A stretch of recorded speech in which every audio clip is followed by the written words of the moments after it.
We are interviewing Mira Shalhoub. This is November 4, 1996. The interviewer is Clara Firestone. We are in San Francisco, California, United States, and the language is in English. I'm here interviewing Mira Shalhoub. The interviewer is Clara Firestone. The date is November 4, 1996. We are in San Francisco, California, United States, and the language will be in English. Mira, I'd like to begin today by having you tell us your name and spell your last name for me, please. My name is Mira, M-I-R-A. My last name is Shalhoub, S-H-E-L-U-B, like in boy. Is that the name you had during the war? During the war, I was called Mira, M-I-R-A, and Shelupski, S-C-E-L-U-B-S-K-I. And can you tell us your birth date, please? I was born January 13th, 1922. And where were you born? I was born in Zdzięciol, Z-D-Z-I-E-C-I-O-L, Poland. Thank you. Now, Mira, what I'd like to do is have you begin by telling us a little bit about what your life was like as a child, your earliest memories of your family. Before I start to tell you my story, I would like to convey to you a message. Never say that it is too late. Never say that it is the last road. Never say that you cannot see the light at the end of the tunnel. Because we young men and women, as partisans in the forests, fought a courageous battle against the enemy for a better day, for a better tomorrow, for a better future. I was born, as I said before, in a little town in Poland, Zdzięciol. I had a nice family. We led a beautiful, quiet, nice life. I attended an elementary school, a Jewish elementary school, where all the subjects were taught in Yiddish. Only history, Polish history, geography was taught in Polish. Tell us, who were the members of your family? My family, I had my mother, my father, my grandmother, my brother, and my sister. Can you tell us their names, please? My father's name was Chaim Michel, C-H-A-I-M, M-I-C-H-E-L. Last name? Raznov, R-A-Z-N-O-V. Okay. My mother's name was Hanne Raschke. My grandmother's name was Henye. My sister's name, Sarah, and my brother's name, Morris. I studied at this elementary school and I graduated. And then it was time to move on. Before you move on, I really want to know what your family life was like. What is your earliest memory of your father? My father was a very clever, smart man. He was the director of the Yiddish Schule, of the Yiddish school in our town.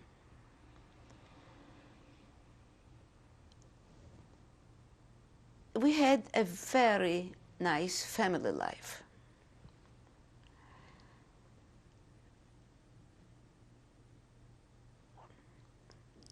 And What were some of the activities that your family did? Were you a close family? we were a very close family, a very close family. My father spent lots of time with us, teaching us, talking to us, visiting with us. My mother was also a very intelligent, nice woman. She spent lot of time with us.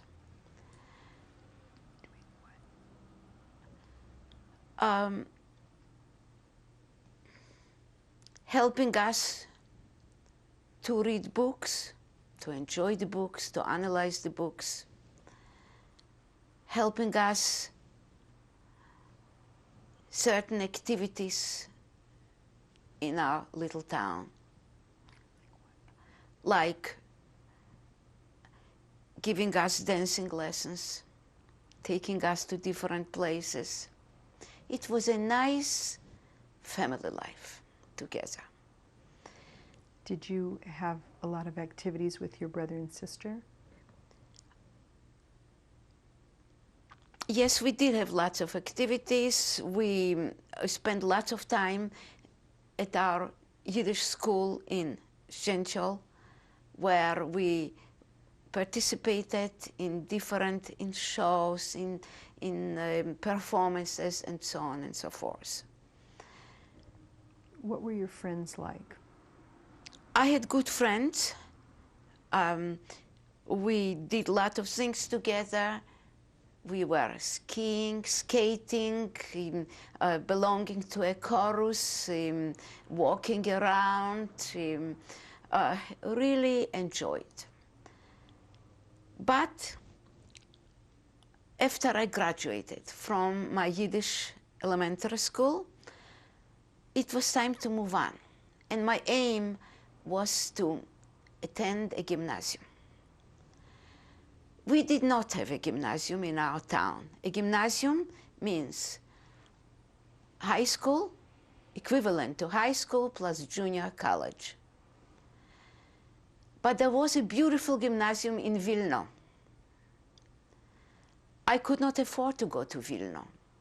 So I applied for a scholarship, and I won a scholarship. And I cannot tell you the joy, the happiness, what my family experienced when I won the scholarship. And I left for Vilno and attended the Real Gymnasium in Vilno. It was a Yiddish Real Gymnasium. Vilno was a beautiful city in Poland. Vilno was considered the cradle of Jewish literature. In Vilno we had a Real Gymnasium. In Vilno you had the YIVO, the Jiddischer Wissenschaftlicher Institut. That meant what? Jewish Scientific Institute, where research work was going on in the Jewish language. In Vilno we had the greatest library in Poland, Straszun Library. In Vilno we had the Jewish theater and other institutions. How did Wilno compare to your hometown? Vilno was a large town. My town was a little town. Vilno was a large town. Can you describe your town a little bit more? My town was a little town, but it was on a very high intellectual level. We had in our town a Yiddish school. We had in our town a Hebrew school. We had in our town a Polish school and a school for underprivileged children. What do you think the population was of your town?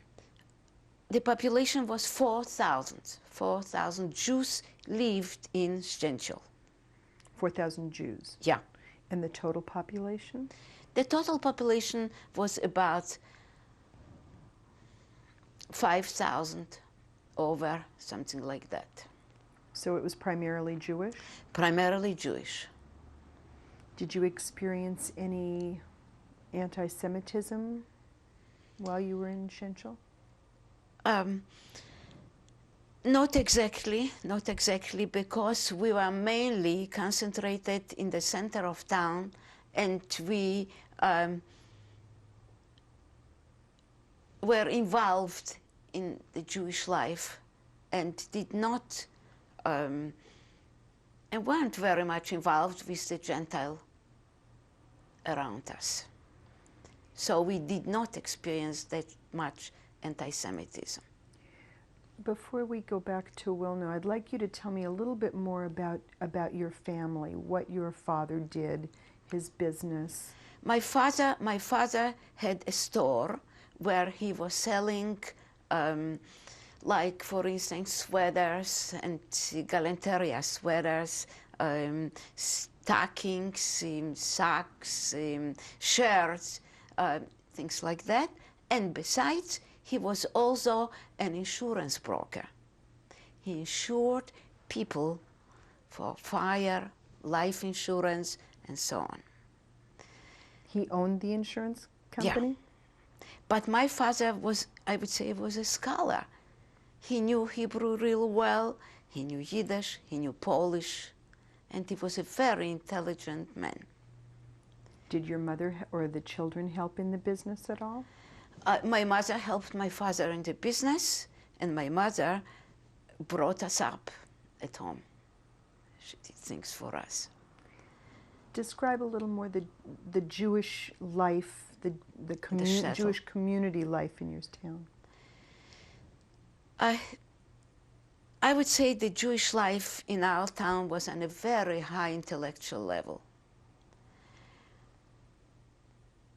Mainly the Jews were involved in stores. They had stores. They were involved. Part of the population in our town was involved in the Jewish school, and part of the population was involved in the Hebrew school. And it was always a fight between the two sections. About the ideas, about the ideology, about bringing up the children, about the Yiddishisten, the Jews that belonged to the Jewish school. They were aiming to improve life in Poland, to improve life in our shtetl. The Zionists, the ones who belonged to the Hebrew school, they were aiming to go to Israel, to have our own land, our own country. Maybe they were right. So it was always a fight between the two groups. But mainly, it was a nice, quiet town. And I long for this little town, for all the people who live there, for all the friends, for my family, whom we lost during the Second World War. Did you come from a big family, a big extended family? Not a very extended family. I had my aunt, my uncle, who also lived in Žetl. That was a sister of my father, and the name was Nachamke.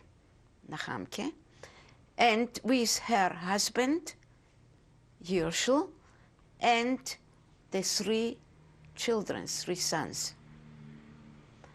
Their names? Unfortunately, they all were killed during the Second World War. Do you remember your cousins' names? Yes. My oldest cousin was Yosef, his brother Meishe, and his younger brother Gavrielke. And their last name? And the last name, Benjaminovich. My mother's brother lived in Vilna. He was married and he lived in Vilna. His name was Sroel Ber, and his wife's name was Mere. She was a dentist, and she had 2 children from her first husband, who was a veterinarian, and he died during the Second World War. And she was married to my mother's brother. And they had another little boy, Tolinke. Unfortunately, they are all gone. So I long for my relatives. I long for my good friends in my town. Do you remember anything special, any special event that occurred with your friends or your family that you can tell us about when you were young? In my town? When you were still at home?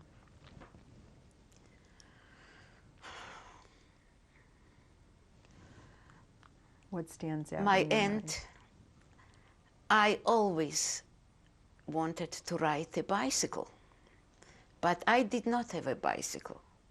So my cousins, they had a bicycle, and they allowed me to take the bicycle and to take a ride. I was so happy. I felt so good that I'm riding now the bicycle. And I shared it with my teacher. And I remember he asked me, how many times did you fall? How many times? I say, not even once. He says, I don't think so. You know how to ride a bicycle. So that I remember. We had a poor life, but a joyful life. Was it a religious family? It wasn't that religious, but we would spend holidays together. We celebrated together. Describe that for me. We enjoyed together. Like, for instance, on Friday, we would celebrate Shabbat. My grandfather would work the whole day preparing the food for Shabbat, for Friday. We had a gentlewoman who would come and clean the house. And then the whole family would sit around the table and celebrate Shabbat. And then on Saturday morning, we would eat the cholent. Cholent is prepared potatoes with meat, that we would prepare it and take it to the bakery and leave it there overnight. And then Saturday morning, we would pick it up, bring it home, sit around the table and enjoy the cholent. Then we would take a nice walk, the whole family, my mother, father, my brother and sister. So that was something special. It was something special to remember. But it's over. And it seemed to be so far, like it would never exist.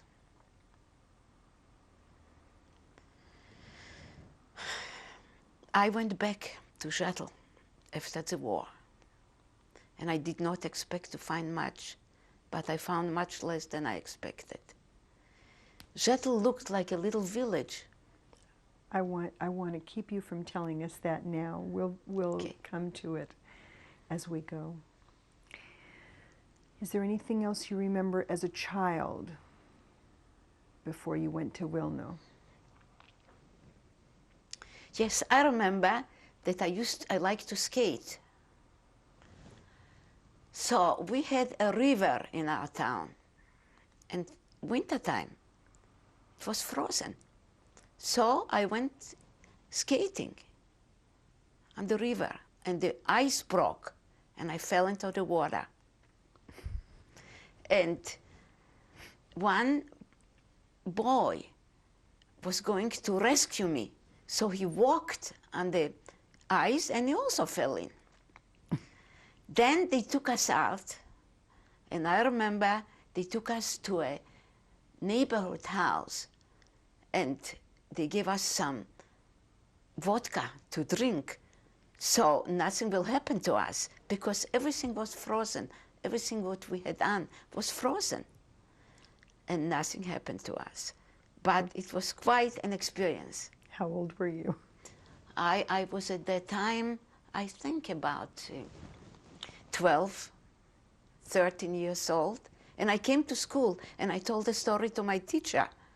And I told him that I fell into the water, and he called me in Polish topielec. That means that I fell in the water. I was in the water. Winter time, can you imagine when it's so cold? I was in the water. So this is also something to remember. I'm glad you asked me, and I could tell you about.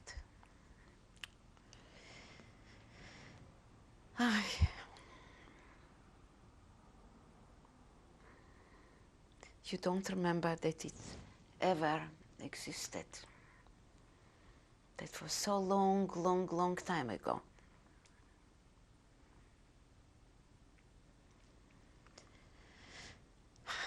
So now you went on a scholarship to Wilno, Right. Poland. And what is your first memory of coming to Wilno? my memory is that it was a beautiful town. And my uncle lived in Vilno, as I mentioned before. So when I came to Vilno, I lived with them. I attended the Real Gymnasium. You were how old at this time? I was about 15 years old, 14, 15. I loved my gymnasium. It was something very special. First of all, I like to live in a big city. So after coming from my town, it was something very special for me. What did you like the most? I liked the comradeship. I liked being with my friends. I made friends in Vilno. I was a good student, I would say. I studied a lot. I studied, all the subjects were taught in Yiddish. Only geography, Polish history, and Polish, in Polish. But we had to take a foreign language. I don't know why, but I chose English, not knowing that it's going to be my children's mother tongue. So I remember that our teacher, she had red hair, and she was from England, and we called her the Yellow Picture, because she had red hair, because we liked her a lot, so that's the way we called her. We had to take up Latin. I studied Latin. We had to take up Hebrew, Yiddish, math, chemistry, physics, biology, all the subjects. And those were beautiful, wonderful years. But when it came time to go back to my town, I used to count first the months, then the days, then the hours, when I'll go back and see my parents and my brother and sister.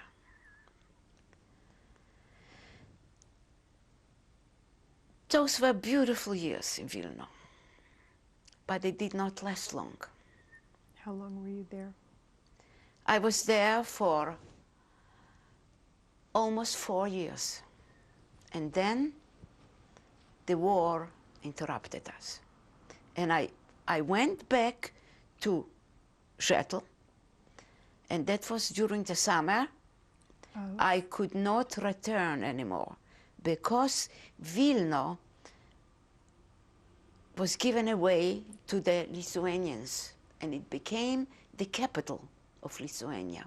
So I was afraid that if I go back to Vilno, I will never be able to return to my home. This was in the summer of what year?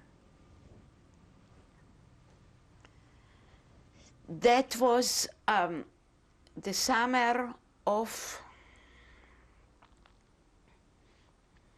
see,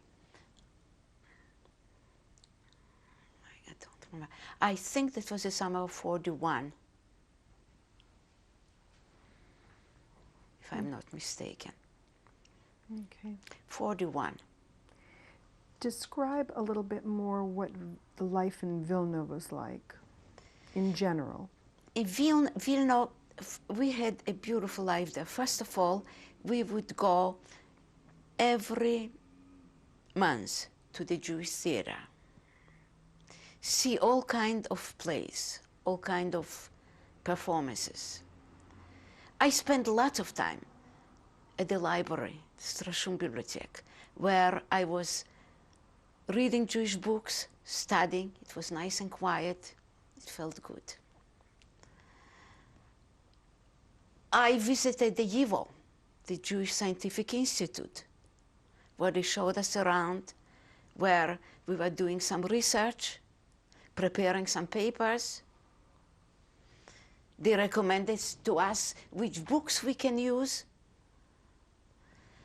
And YIVO was a beautiful, beautiful institution, organization.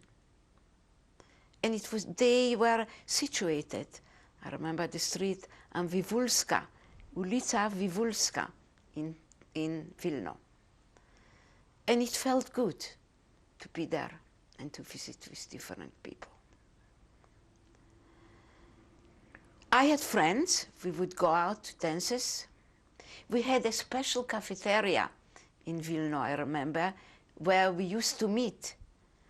And they called us sztubaki. That means, in Polish, students. We would meet at this particular cafeteria, had meals there, danced, enjoyed it. So that was something very special.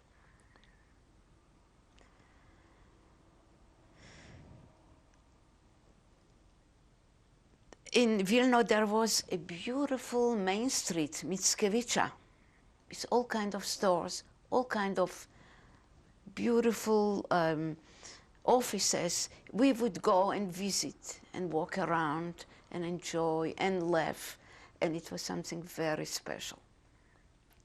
My father would come to Vilna to buy some merchandise for the store that they had in Rzetel. Every time before he had to leave for Rzetel, I would cry so much. I did not want to part with him. It felt so good to have him around. We're going to break to change the tape. Okay. Mira, when we left off with the last tape, you were in Vilna in school, and you were telling me about how when your father would visit, you would cry when he had to leave. Why did I cry? Because I was very close to him. Because it meant, it felt good. By saying good, I mean it felt safe. It was pleasant to be with him. I remember at home when we used to sit together and he would read with me Tanakh in Hebrew, explain to me, tell me, what is it all about? I remember when he would explain to me math, like for instance algebra. He did not know algebra, but he would explain it his own way, using his logic. And that, it really felt good. It felt something that I have not only a father sitting next to me, but a close, close friend. So I longed for him. I longed for him for a long time. I longed for my mother, who gave me so much, who would listen to me, At times I would come home, worry about things. She would always take her time, sit down near me and listen to me.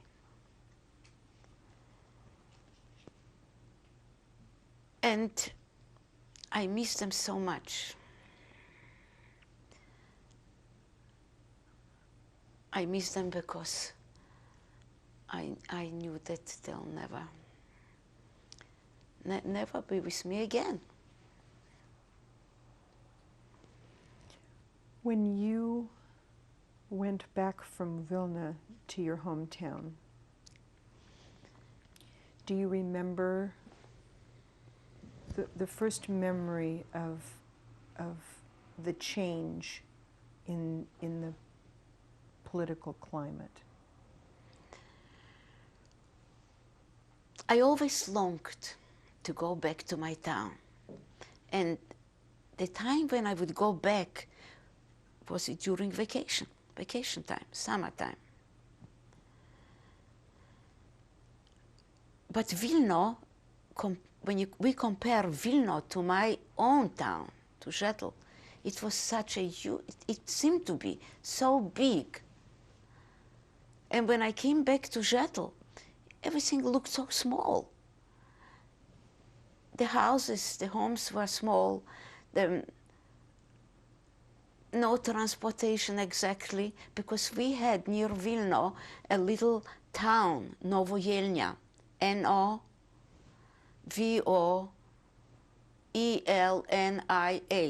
That's where you spelled it, where they had a train station.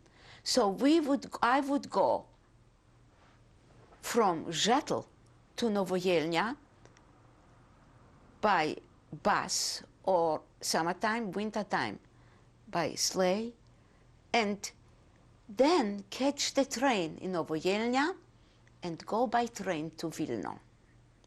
That was another experience. What was that like? That was another experience. It was,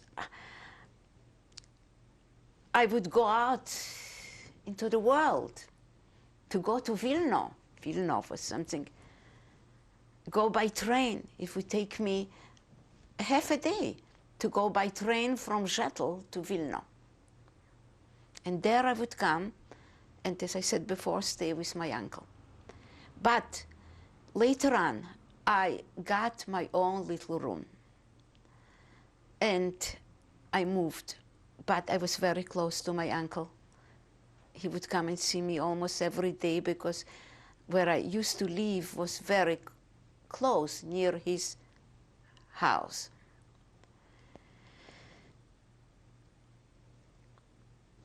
Vilna was something special to me. I thought that I'll never leave Vilna. I thought that I will attend a school where they'll teach me to become a teacher. But the war interrupted us. What is your first memory of the war, of the change? The first memory is when Germany concluded a non-aggression pact with Russia. And I remember... What year was this? That was in 1939. And at that point, they tore apart Poland. The eastern part was taken away by the Russians, and the western part was taken away by the Germans. And only a narrow strip was left for Poland. And I remember that we questioned this pact. We wondered, will Germany ever attack Russia? And in spite of this pact, in 1941, Germany attacked Russia. I want you to tell me a little bit about how life changed for you after this. After the Russians took over our areas, right? First of all, they changed the schools. we, first of all, I couldn't go anymore back to Vilna. So at that point, I left for Novogrudek, Novogrodek. I left for Novogrudek and I attended a Polish school, where all the subjects were taught in Polish. But then, when the Russians took over our towns, they changed the Polish schools into Russian schools, the Tysioletki. It means that you studied at the school for 10 years. And that's where I learned Russian. So it was a change. How did that affect you? It affected me in a way that I could not study Polish anymore, and all the subjects were taught in Russian. I lived in an internat, they call it. That means a place where all the students were placed. And the food wasn't very good. But we survived. We survived. And then, when Germany attacked our areas, I went back to Zettel. And the Germans occupied our towns. Did the Germans occupy Novogrudek? Yes, Germany occupied Novogrudek, Zdenchel, all the towns. What do you remember when the Germans came into The Novogrudek? Germans, when they came in, first, I mean, it was the Wehrmacht. That means that they treated us fairly. It wasn't bad. And we felt it's not that bad. What are they going to do? They will take away from us everything, but are not going to kill us. Who were the Wehrmacht? That's what we felt in the beginning. Who were the Wehrmacht? Those were the civilians who came in. Soldiers, German soldiers and civilians. And they started to organize our town. That's when they formed the ghetto. The Germans' goal was to eliminate the Jews in particular and the minorities in general. And in order to achieve this goal, they had two tasks. One was to eliminate all the intellectuals, the teachers, the students, all the elements, in other words, all the elements who were capable to resist and to organize. They eliminated them. And then they formed ghettos. A ghetto is a certain part of town where all the Jews from all over town, they were pushed into this particular area. I want you to tell me, go back for a minute to eliminating the intellectuals, this phrase. What did that mean? What did they do? That means that they had a list of all the intellectuals in our town. Where did they get the list? They got it from the local authorities. The local authorities who lived in our town, they knew all the Jews who lived in Zettel. They made a list. A matter of fact, that my father was also on the list. And they came, I remember, they came to my house and they asked for my father. And my father was a weak person. He had problems with his, I guess he had, like you would say today, emphysema, something like that, that he had difficulty. He developed in his later years an allergy. And he was known in town as he suffered from it. So when they came and they asked for him, we came out with my mother and with my sister and brother, and we said that he's sick. And they left. And we saved my father for a little longer. They took all the people, they gathered them, they put them into trucks, and they were driven away, and they were never seen again. And then they had the nerve to come back to our town and to ask for some warm clothes for our loved ones. The loved ones were gone a long time ago. They took them to a special place and they killed them there. Did you witness any of this? No. How did you find out about The it? The peasants came to our town and they told us about. And that was the time when all the intellectuals, all the teachers, all the students, they were taken away. And there was one woman, she was a registered nurse, so she was taken with them. And they were killed. We never saw them again. And how did you feel about this? What were the rest of the people doing? We were scared. We were scared. We did not know at that point what happened to them. They came and they asked for some warm clothes. So we brought them everything what we had. But in fact, they were gone. The peasants told us. Before they came back for the clothes? The peasants told us later that they saw them. They saw them being killed. That was horrible. It was just a terrible, terrible, terrible thing. Was this before the ghetto was formed? That was before the ghetto was formed. That was before the ghetto was formed. Then they came out and they asked us to bring all our jewelry. Fair jewelry, whatever we had. Everybody took everything, whatever they had, and they brought it. The Germans took it. Then they started to form the ghetto. Ghetto life was not easy. What's your first memory of the ghetto?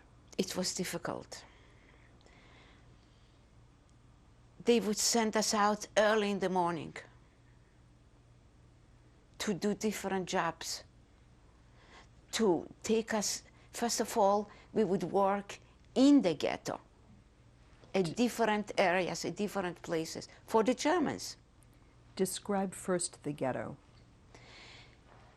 The ghetto was like a round circle.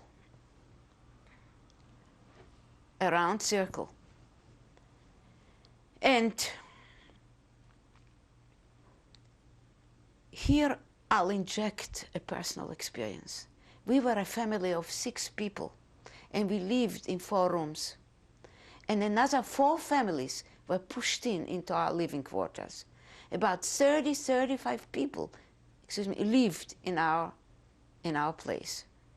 It wasn't easy. It was not pleasant at all, but we had no choice. Who were the other people? Some strangers. People you didn't know? People we didn't know. Can you imagine 35 people living in 4 rooms? Describe that for me. It was Describe a very typical day. difficult. It was very difficult. We used to sleep on the floor, naturally, so many people. As far as cooking, everybody would try to prepare something in this little kitchen. It was horrible. Describe a typical day for me. A typical day, we were sent out to work. Some were left, elderly, children. The people who worked came late at night, returned, tired, exhausted, depressed.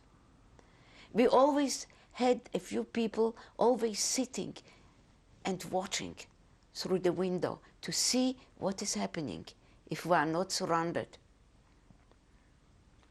And every time when we had a false alarm, we would grab our backpacks that we had prepared.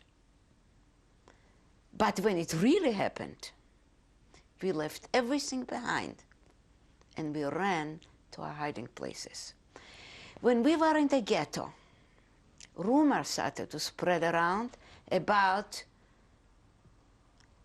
Jews being killed in the neighborhood towns. We started to build hiding places.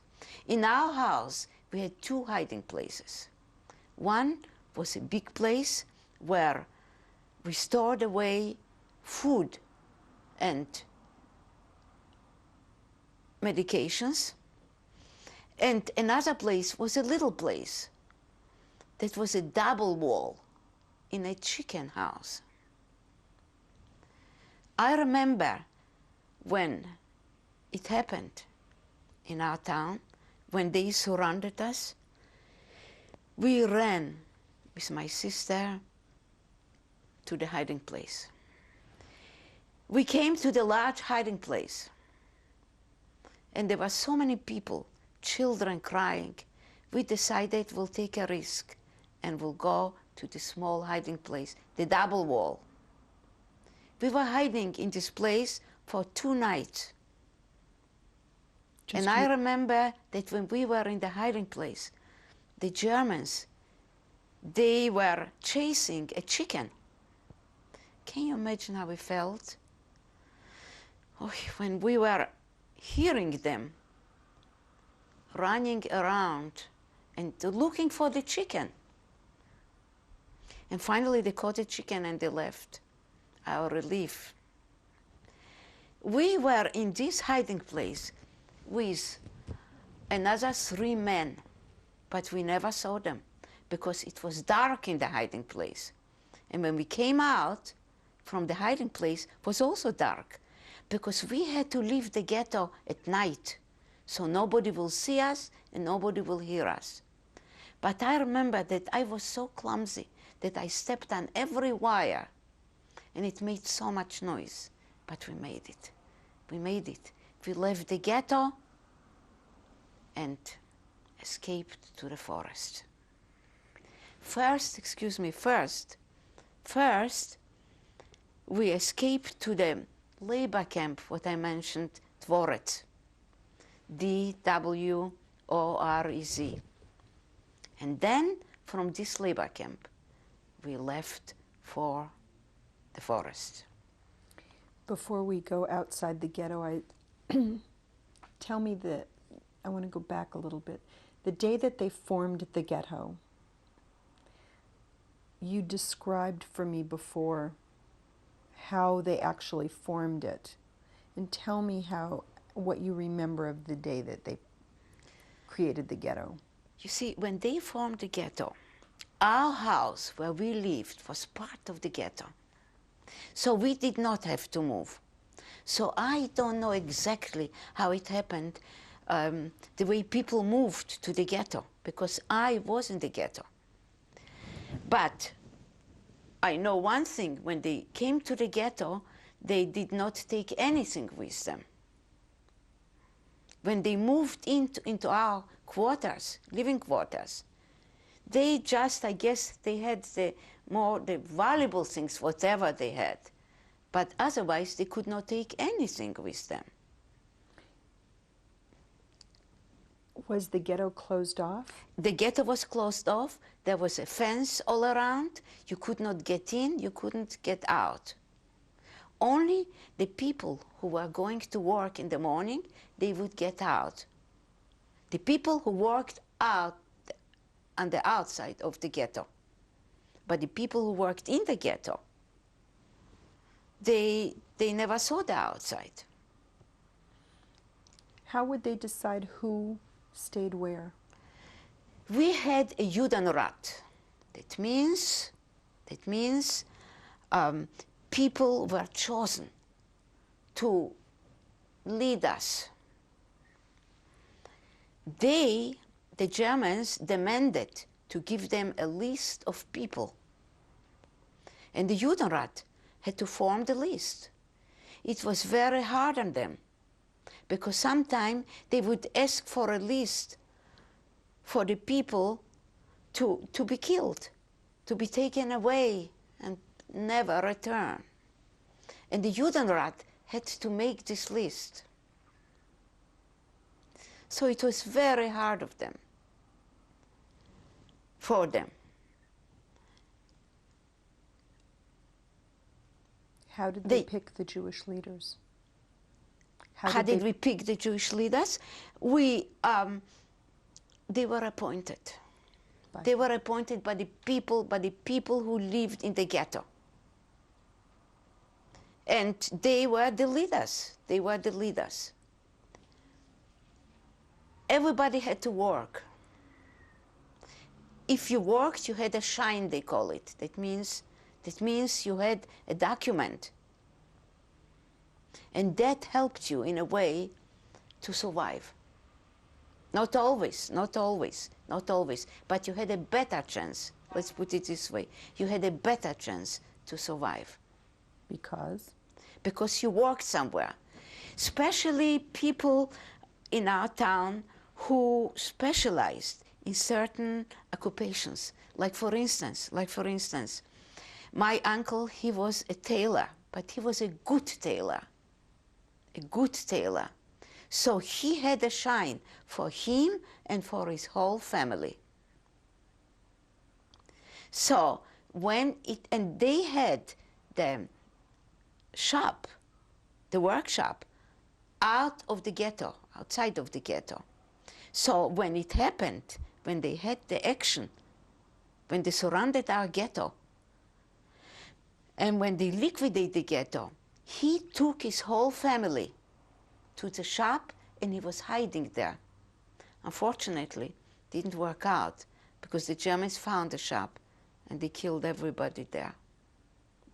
But he felt that by having the shine, he will be able to survive. So, do you want me to describe you a little bit the action at the end when they liquidated the ghetto? I do, but if you want to tell us more about ghetto life, how long you were there, and what it was like for you individually. For me individually, I was so young. I worked for the Russians.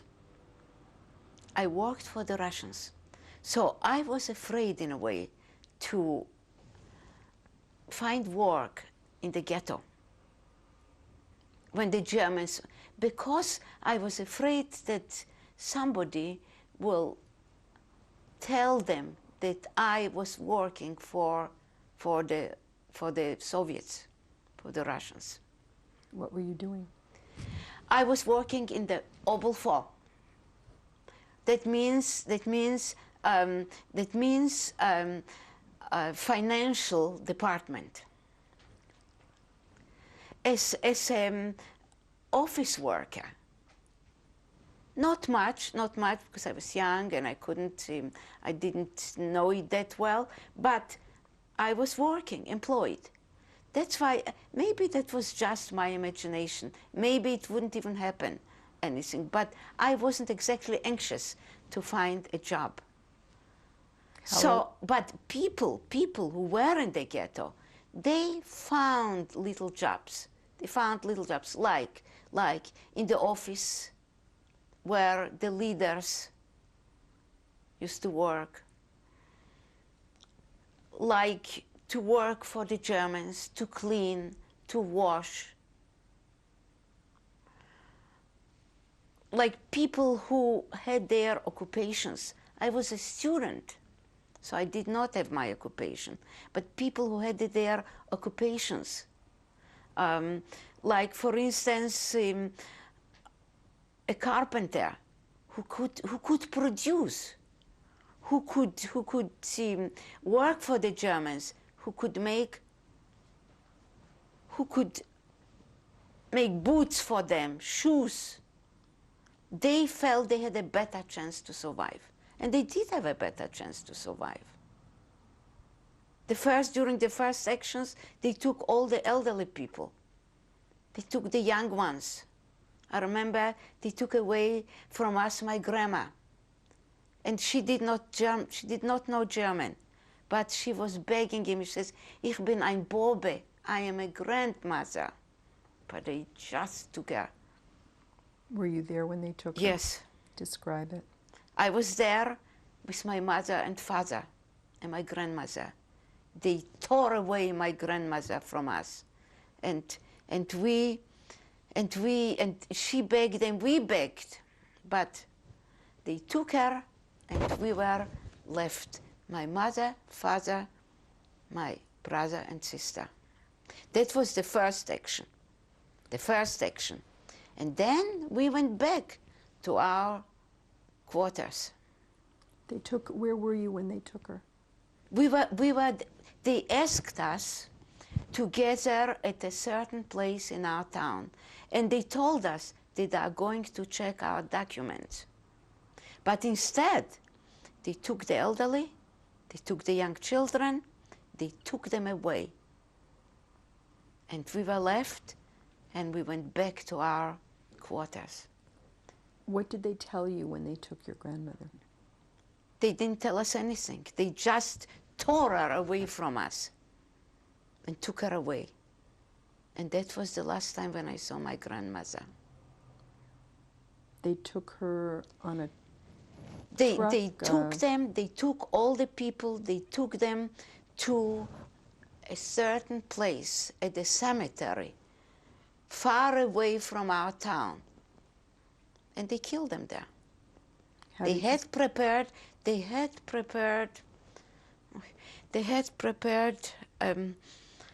holes where they just pushed them in,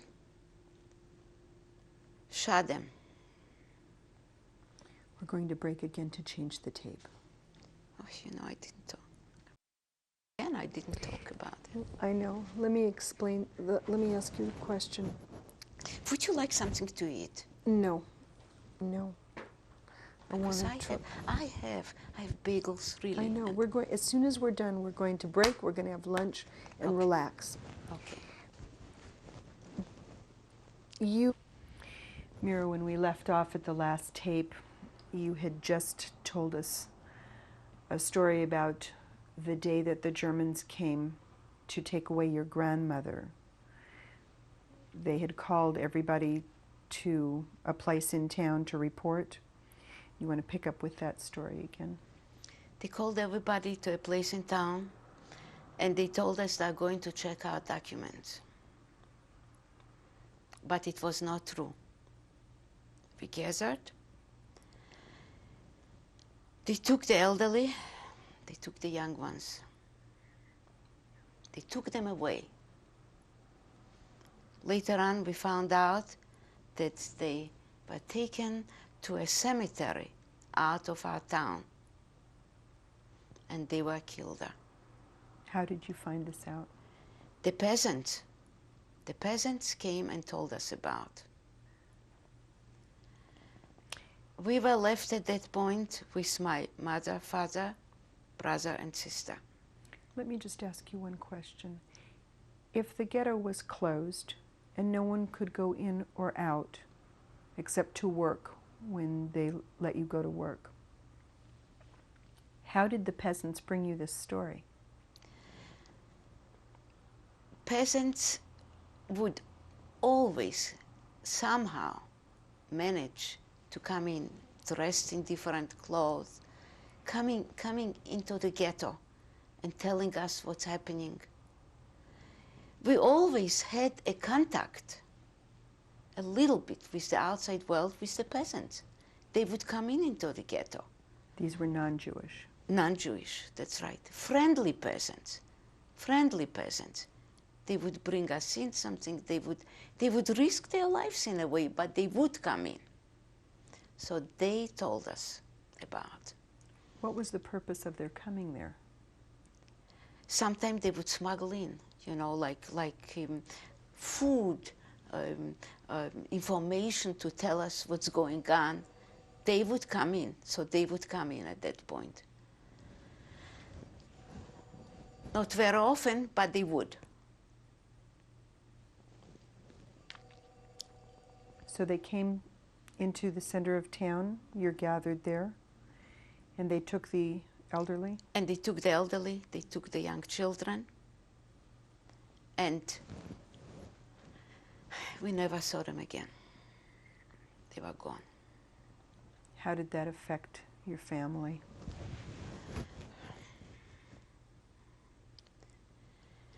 It didn't affect us well. We were just, you know, grieving for my grandma. But we weren't safe ourselves. It's different when you lead a normal life and something is happening to you. Then you mourn your departed ones in a normal way. But here everybody was in danger. And you didn't know what will happen tomorrow to you. So you were so occupied with the fear, with the worries about what will happen to you, that you have no time of thinking. You don't have time to think, you don't have time to mourn, you just worry about what will go on, what will happen tomorrow. You told us earlier that everyone had prepared knapsacks? Everybody, I'm sorry. Had prepared knapsacks. Yes. A rumor started to spread around in the ghetto, as I mentioned before, about the Jews being killed in the neighborhood towns. So we started to build the hiding places. I'm sorry, I would like to ask you, did I talk about the hiding places before, or? Some. I did. Tell us more. To tell again, okay. So in our house, we had two hiding places. One was a large hiding place, and the other one was a small one. Describe it for me. Okay. We used to work on these hiding places at night to dig out some dirt and bring it to the backyard and build up a nice little hill. So we worked very hard at night, real late at night, and built these hiding places. Who was working on it? The young people, the people who could build those places. Was this just your family? Was this Family everybody? and people who lived in our house. Mm-hmm. And we were hiding away, storing away food and medications in these hiding places. This was the large hiding place. Can you That was describe? under the floor. Mm-hmm. How big was it? It was a big place. I mean, you could hide there about, I would say about 25 people sitting together. And then we had another hiding place, a small hiding place, that was just a double wall in a chicken house. And when it happened, when they surrounded our town, I ran with my sister to the hiding place. And we approached the big hiding place. And there were so many people and children crying. So we felt we will hide in this, we'll take a risk and we'll hide in the small hiding place. So we were hiding in this little place for 2 nights. Describe that place for me. It was just a double wall, and we were in between. And while we were in the hiding place, Germans were chasing a chicken. And we heard it. Can you imagine how we felt, knowing that they are all around? And finally they caught the chicken and they left. The relief. We were in the hiding place with 3 men. We never saw them, because when they came in it was dark, and when we left the hiding place, we left at night, so we didn't see them. Was this just an empty space? Was anything An in empty there? space between two walls, a narrow, empty space.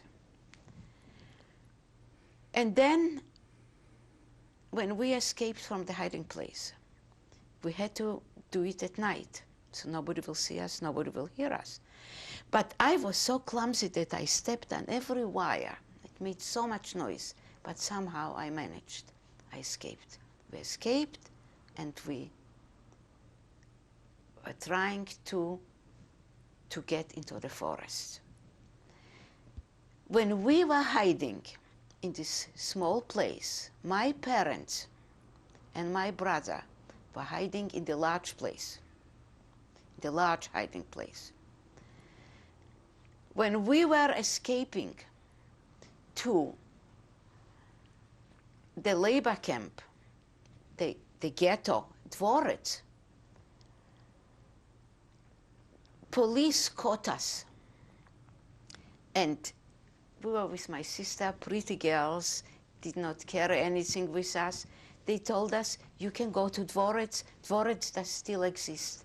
But they took away the men. I never saw them, it was night, and we left for Dvorets. My parents, they did not know that we are alive, and we did not know that they are alive. But then we met in Dvorets. Can you imagine when we met with my parents? We were holding each other just to make sure that nobody will ever take them away from us. Describe your escape for me.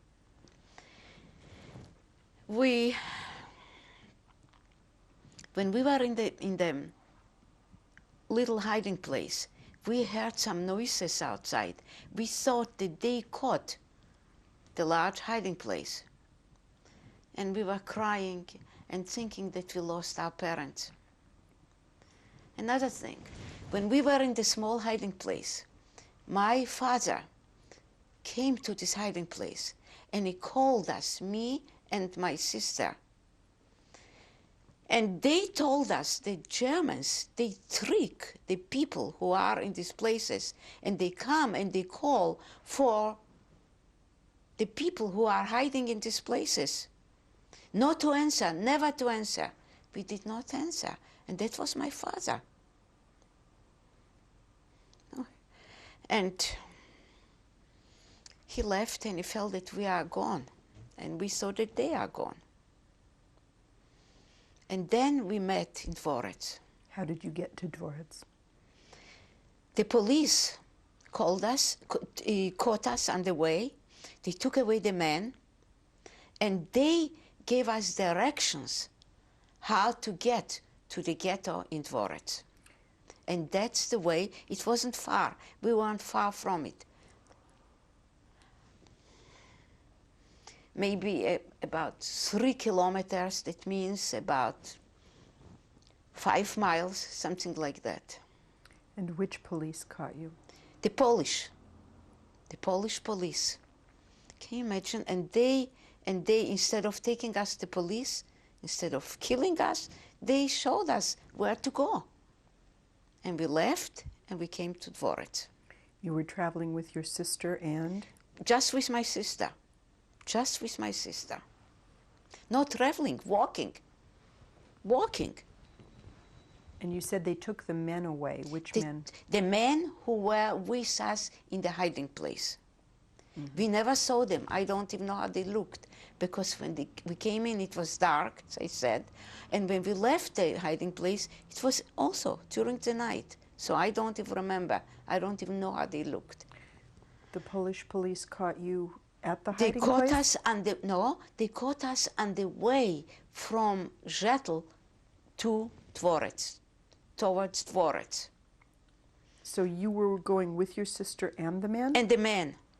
And then the police caught us, they took away the man, and they told us how to go to Dvorets. And we left for Dvorets. That was also a lucky break. You know, when I start to think about it, what he could have done. He could have taken us together with the man, or they could have killed us right there. But instead, they showed us where to go. So describe getting And to then we Dvorets. came to Dvorets, and we cried. We felt that we lost our parents. And people who were coming in from Zhetl, there were lots of people who were just wandering from our town to Dvorets. They told us that our parents are on the way. Can you imagine the joy that we experienced when they came and we came together? Describe Dvorets for me. Dvorets is a little smaller than Zhetl, a small town. And there, Germans were there, and they made the people work for them. Some worked for them at their headquarters, and some were carrying the racks, building some buildings. When you got to Dvorets, describe what happened next. We got to Dvorets, they put us into places where the Jews of Dvorets lived. And they were so, I remember that we were discussed because the Jews who lived in Dvorets, they thought that they live forever. And they wouldn't let us use this or use that. They knew that we also had our homes and we lost everything. We came just nothing. We didn't have a thing with us. And so they, in the beginning, they were not nice to us, but then they realized that they are not going to live forever either. Then, while we were in Dvorets, Where did you live? we lived with some people, families, who lived there before. Dvoretzer, we call them, people who lived in Dvorets. So we lived with them. My father, he was the representative of the Jews who arrived in Dvorets from Zhetl. Describe So where you met up. Where did we meet? We met in Dvorets, and it's so hard to describe the joy. How did you find each other? Dvorets is not so big. It's a small town. It's like a little village. And we met there. We met. And I remember we were holding each other and being afraid psychologically that somebody will come and just tore them away from us. So we were holding just close to each other. So nobody will ever take anybody from us. But that was for a short time. In Dvorets, some men came from the forest to look for a doctor. They didn't find the doctor. Instead, they found me and my sister. They suggested to us to go with them to the forest.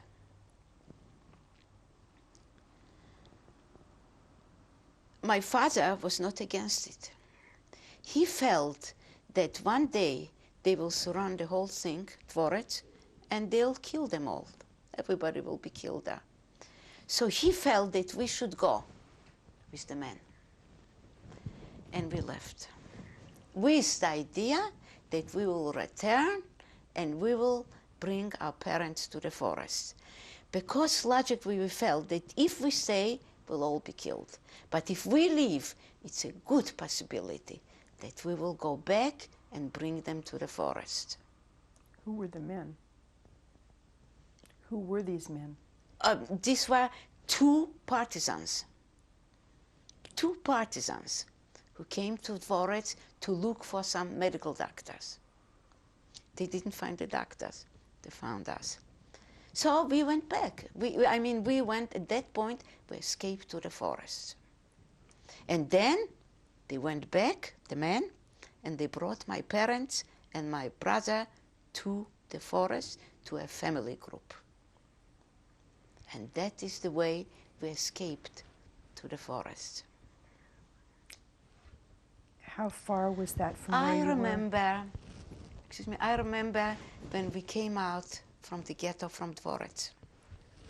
First of all, what we did, we took off the yellow patches. It felt good, we were free. We felt good, we are in the fresh air.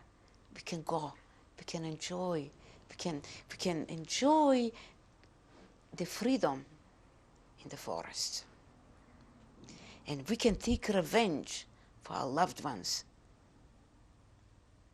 So we came to the forest. We were lucky with my sister. Some girls came to the forest and they were going to join the partisans, and it was hard for them to join. They wouldn't accept them. Somehow we came and they accepted us. We joined the partisans. Why wouldn't they accept the others? You know, I don't know. Maybe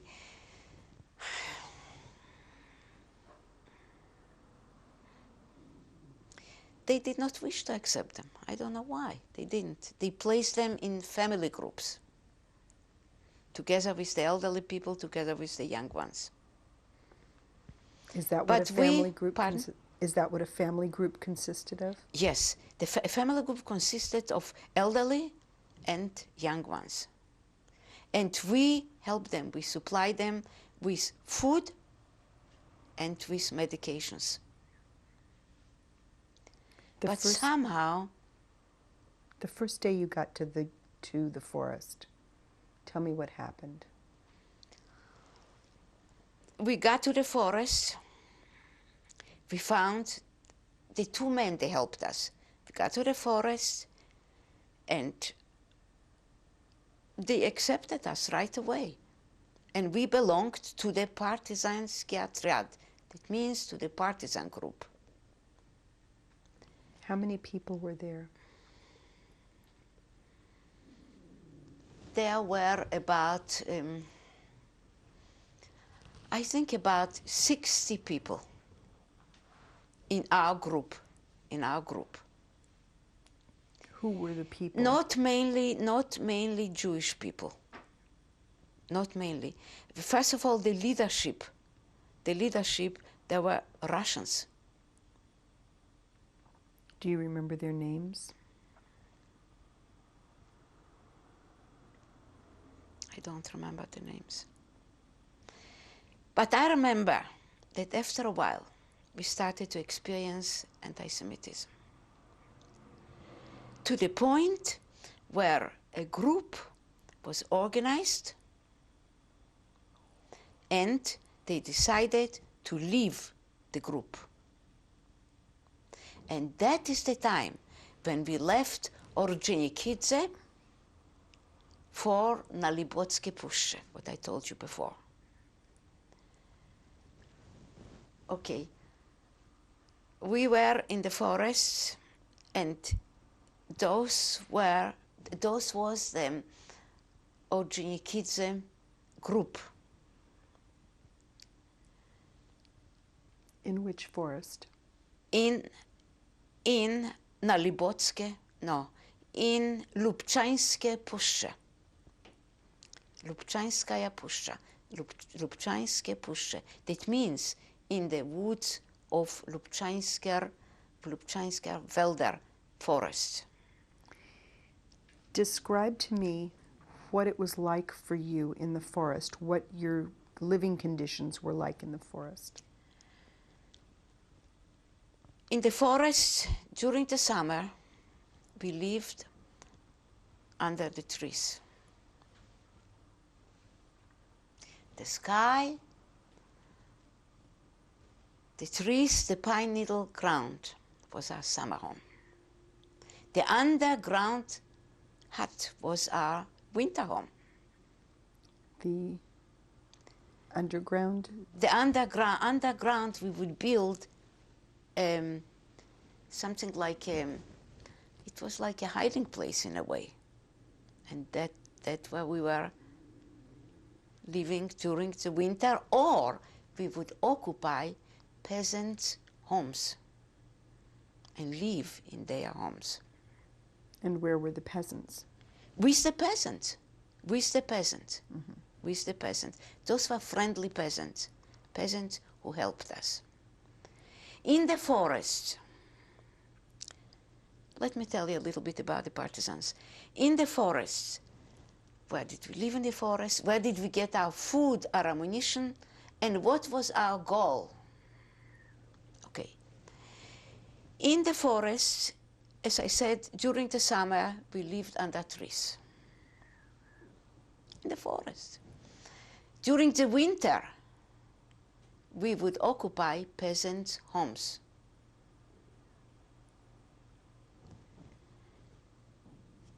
Where did we get our food? The food, we got our food from the friendly peasants. They would supply us with food and with ammunition. Where did they get the ammunition? The ammunition, they had it hidden. Hidden before even the First World War. They were hiding, you know, the ammunition in the ground. And some of them we could still use. And the same, and food, they would also give us supplies with some food. Now, the unfriendly peasants would supply the Germans. They would prepare food orders, and we would stop at their places and pick up the prepared food orders and leave receipts. The partisans were here, and they picked up the food. Our goal. We were not interested in getting involved in open battle fights because we were not equipped or trained for it. But we were interested in getting involved in sabotage acts to interrupt and disrupt the transportation and the communication at the front. Often, we would lose our own comrades due to our mistakes.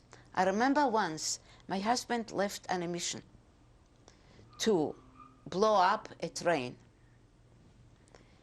And they had everything in order. The little hill was camouflaged.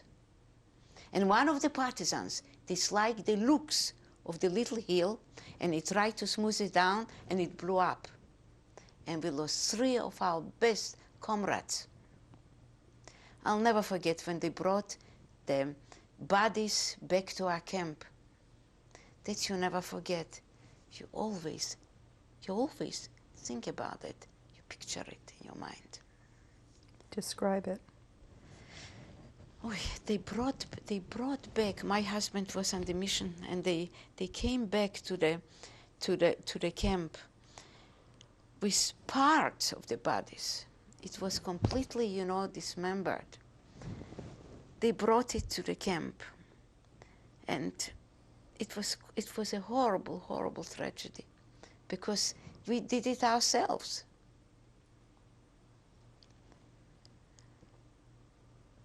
And that was terrible. That was very bad. Before we go on, you mentioned your husband, but you didn't tell us yet about getting married. Okay, I'll tell you about my husband. I think I owe it to him to tell you briefly about my husband. My husband was born in Novogrudek. He had a beautiful family. They led a normal, decent life. He attended the gymnasium in Novogrudek, where all the subjects were taught in Polish. He graduated from the gymnasium and he left for Vilno, where he attended the university in Vilno, Stefana Batorego. He was in Vilno till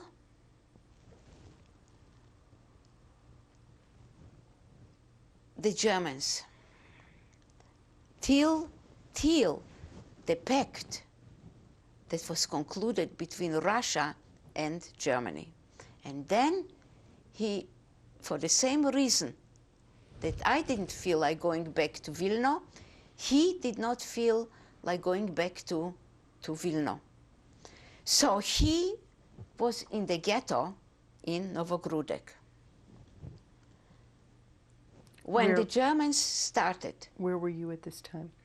At that time I didn't know my husband. I was at that time in Zhetl. But when he was in Novogrudek, I would like to mention that, when the Germans, when they got into Novogrudek, they came to his place and they asked for Nochem Shelupski, Norman Shelub. His father came out and he said that he is Nochem Shelupski. And the Germans did not want to accept it. They said, how could it be? He was a young person, and you are already an elderly person with gray hair. But he insisted that he is Nochem Shelupski. And they took him, and they never saw his father again.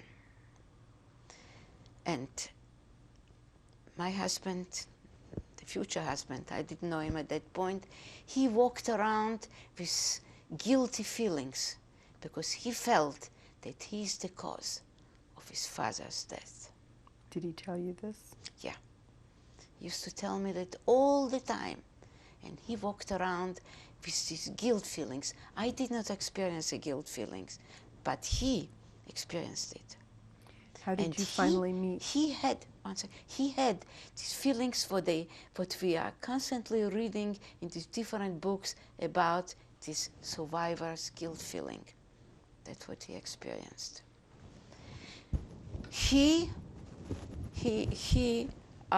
At that point, he was in the ghetto, and they formed a ghetto already in Novogrudek, and he escaped to the forests, and he joined a small group of partisans in the forest. I'll tell you how we I'm going met. to break and to change tapes right now. We're interviewing Mira Shelub, and this is tape number 4. Mira, when we last left off on the prior tape, you were just telling us about your husband, and he had just escaped from Novogrudek and has made his way now to the forest, to the partisans. And you had escaped from Dvorets, and you were now also in the forest. And how did you meet your husband?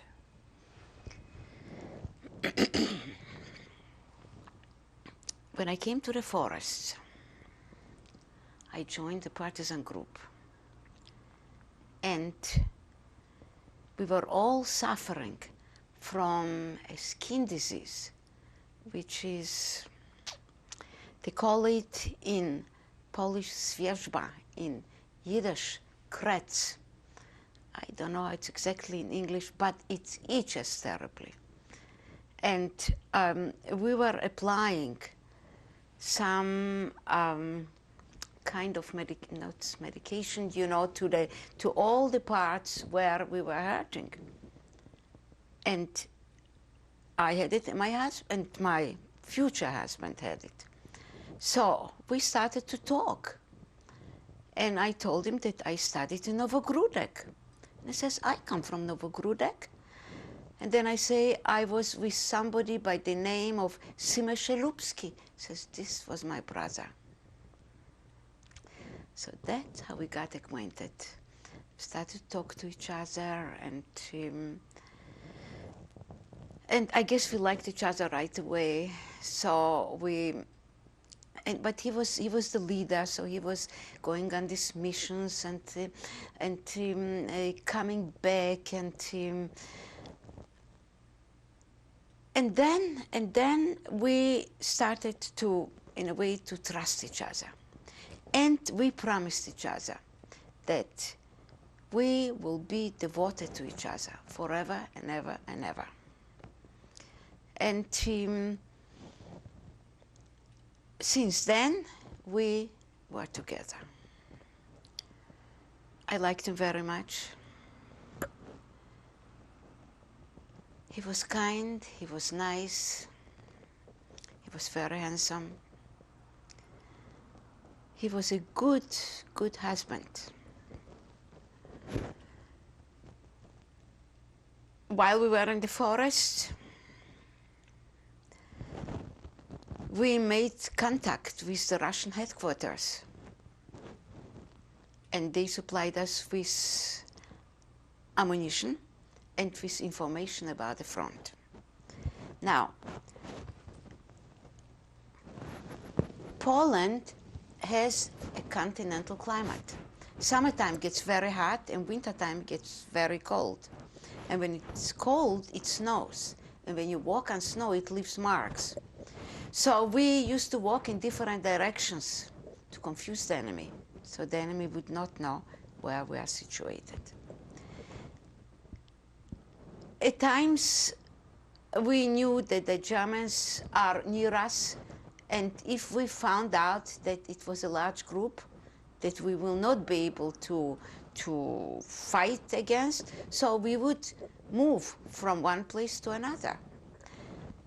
If we knew that it's not such a large group that will be able to fight against them, so then we would put up a resistance, and we would fight against those weren't exactly Germans. Those were Polish police from the places around us. How would you put up resistance? We would fight. We would fight against them. Just we knew that there are not too many. So we would fight against them. We had, like, for instance, my husband carried a machine gun. And he carried a machine gun, and I carried the bullet. Where did the arms come from? As I said before, we would get some arms from the peasants, and some we would get we made contact with the Russian headquarters in the forest. So some we would get from them. Every time when my husband would leave on a mission, I never knew if he'll return. And I remember he would go on a white horse with a white coat. And I would say, oh gosh, I hope he'll come back. I hope he'll come back. And he did come back. We did survive the war. And he always was dreaming about the Yitzchakl. Yitzchakl means icicle, a little boy, that his name will be Yitzchakl after his father. And I always used to say, we'll survive, we'll survive. I know that we'll survive. But we said that if something happens to us, so we should be together. We should go together. That's that. But in 1944, we were liberated by the Russians. Before you talk about liberation, I want to know a little bit more about The forest. the forest. You described more than one group to me. A family group, an armed group. Yeah. Tell me, Okay. describe a little bit more about the In the groups. forest, we had two different groups. One was an armed group. Young men and women belonged to this group. What ages? I would say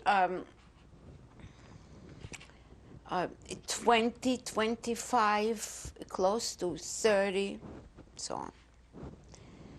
In the family groups, we had elderly people.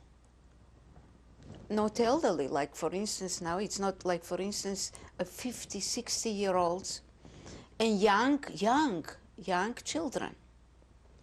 And where would they get the food? We would supply them with some food, and some would go at night to the close villages and get the food from the peasants. Like, for instance, my father, he used to live in a little village near Zhetl. So during the war, he would go at night. Just at night you can walk like that. He would walk to his little village and see the people whom he knew from before the war. And they would give him some food, some clothing, and so on and so forth. These were peasants or? Peasants, friendly peasants, friendly peasants. The non-friendly peasants, they would report us to Germans. But the friendly peasants, they supplied us with food, with ammunition. The role of the woman in the forest was also, a poor role. It was something, the woman could not exist without a man. So some women would get together with men, and they had nothing in common, very different backgrounds. And after the war, they would separate. I was lucky enough that I met my husband and we had a lot in common. Both students with very similar backgrounds, and we liked each other very much, and we stayed with each other till death separated us. When you say the women got together with men in the forest, are you talking about a personal relationship or the relationship as a partisan? No, personal relationships. Personal relationships. They would get together, they would live with each other. But after the war, they separated because there were two different backgrounds. Two different people who got together. It's hard to put up, so they would separate. And why could a woman not exist alone in? Because she needed a man who would supply her with different necessary things. He would take care of her. He would worry about her. She would have a friend who cares for her, and inspire her and support her. So that was something that she needed. And if she couldn't exist, there were very few women who could exist independently, who were alone. But the majority they called it tavos, tavo. That means, belongs to somebody. How many people were there in each of these groups? Like, for instance, in our group that my husband was leading, we were about 140, 120 people. Mm-hmm. Yeah. That included the family group and No, just the armed group. The armed group. And the family group? The family groups, depends. See, some of the family groups, they lived separately. They lived in a little cave under the ground, where they were safe, supposedly secure. Some family groups, the men and the women, they lived together in one hiding place. So so it was different. Not the same. But it happened, for instance. In yours. Pardon? In your group. Okay, like for instance, in my armed group, but I would like to give you another example. My mother and father, for instance, and my brother, they lived in a family group. And there were other people who lived around them. Then, one day, no Germans, but the local police attacked them. And I was with my sister at a different place at that point. So we were approaching this place where my parents are. And we could see that something happened there. We could see bodies all over lying around. So we came to the place and we realized that my mother was gone. And we didn't know where she was. My father, they were in this little cave, this little hiding place, and then when they heard the Germans approaching them, they came out of this cave, and my father didn't. He just was hiding behind this little cave. But my mother came out and she ran straight in the Germans' hands, and she was killed. And my brother ran out. He was running naked, completely naked, didn't have time to dress. And then we met, and the people around us, they knew that mother was dead. So they brought us to the place where my mother was lying, and she died. She was just killed. How was she killed? Why? How? How? She was shot.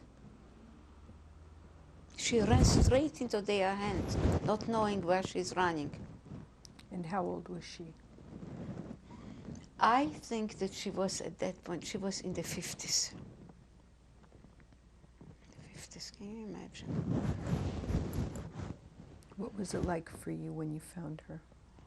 Oh, it was just terrible. It was just horrible. We felt so bad about it. But it was nothing. What could you do? What could you do? Describe to me what happened when you found her. What did you do? I didn't know what I was going to do. I was just completely torn. I lost my mother who supported us, who was my help, my hope, and here she's gone. It was a terrible feeling. And my father, he never recuperated, never. He just couldn't live without Mom. And we were left alone. What became of your mother? What did you do? We buried her. We buried her. In the forest? In the forest. And you know, what hurts the most is that you don't even know where. Don't even know. Somewhere in the forest. I would never be able to find a place.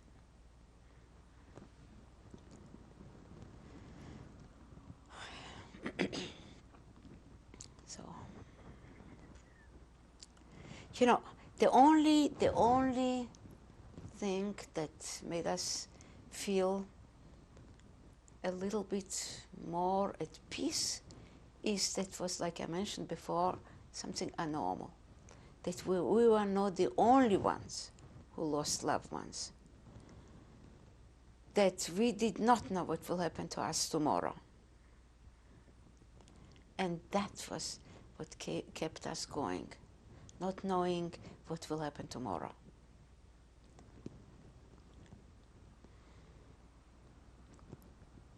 And yeah, it was sad. Life completely changed at that point. In what way? First of all, Father became so weak, he became so fragile, you know, he couldn't go, I don't know, it's when I lost my husband, I felt it's over, that it was no use to go on, that I cannot possibly survive without him. And I think that Father felt the same. He felt that it's no use to go on. He lost his life companion. So what's the use to go on? So it's a terrible thing. But Do you remember any particular mission you went on that you want to describe for us? I mean, a mission. I was going not all the time with my husband. When my husband would go on a mission, I would. We girls, we stayed on the campus, and we took care of things. We did the laundry. We took care of the campus. I mean, we did something. But at times, I would go with him. I would go with him. But most of the time, we were on the campus, and the men, they would go on the missions. And a mission consisted of what? A mission consisted to blow up a train, to attack a local police station. And usually when they would go on a mission, and not too many, let's say about 20 people, you know, about 18 people. So the peasants would say that, you know how many partisans were here? In the hundreds, because we would come and make a big noise psychologically, you know, that they'll think that a lot of partisans were here. So we'd say, you know how many? In the hundreds. And the Germans would get scared. Besides, it's scary to get into the forest, because you have a feeling that each tree is shooting at you. So the Germans would stay away from the forest, but the local police, they would attack us. And in 1944, we were liberated. We didn't believe that we are liberated. We didn't believe that we are again free men and women. And then our desire was to go back to our towns, to return. But we did not expect to find much, and we found much less than we expected. Who liberated you? Pardon? Who liberated you? The Russians. The Russians? The Russians. And when we came to our towns, our loved ones were gone, our homes were destroyed. Shtetl did not look anymore like it used to. It was entirely something different. We couldn't even stay there. So we were allowed as Polish citizens to leave our towns and to go deeper into Poland, into the center of Poland. Describe for me when you found out that you were liberated. Tell me how you found out. That's right. I mean, when we were in the forest, at that point I wasn't even together with my husband. He was on a mission. He was returning back to the base. And I was there with the girls. And we found, at first we thought that those are not the Russians, these are Germans. It's not true. It's not that we are liberated. The Germans are in the forest. But then we realized, they started to speak to us Russian. We realized that those were Russians. So, and then when we met with my husband, he was liberated at one place and I was liberated at another place. And we met, and it felt so good. I mean, I just didn't believe it, that we are again free, that we can do whatever we desire. Describe your liberation day to me. It was nothing special. I mean, it was just that a few Russians came to the forest, and they announced to us that we are liberated, that the Germans are no more here, the Germans escaped. That's right. We would see from here and there single Germans wandering around, and they were not strong anymore. And I remember that they were asking, saying that I have a wife and I have children, please spare me. And some of the partisans, they were so angry. And they said, especially one partisan, he said, this is for my mother, this is for my father, for my sister, for my brother. They killed him. They killed him. How did he kill? Stabbing? Yes. Who was that partisan? I couldn't do it. I just couldn't. Who was that partisan? He lives in Israel now. What's his name? His name is Shmulke. No, Merele something, Merele. So he did it. I couldn't. I don't think my husband could do it. I mean, you have to have a special nerve, I guess, to do it. But he said, I cannot blame him. He lost his whole family. And the German was begging, I have a wife and children, spare me. He says, killed him.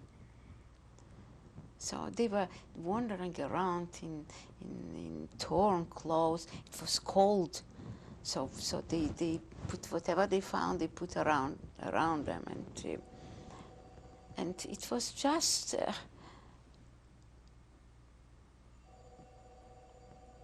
But we felt good. We felt good. We were liberated. We can go back to our towns. We can start a new life. Before you go to your new life, you were on some missions, yes? In the forest? Mm-hmm. Were you on any missions? That's what I said, that we were mainly on the base. We were taking care of things. But a couple times I went with my husband. And I remember once we tried to blow up a train. The train did not come, and we had everything ready, and nothing happened.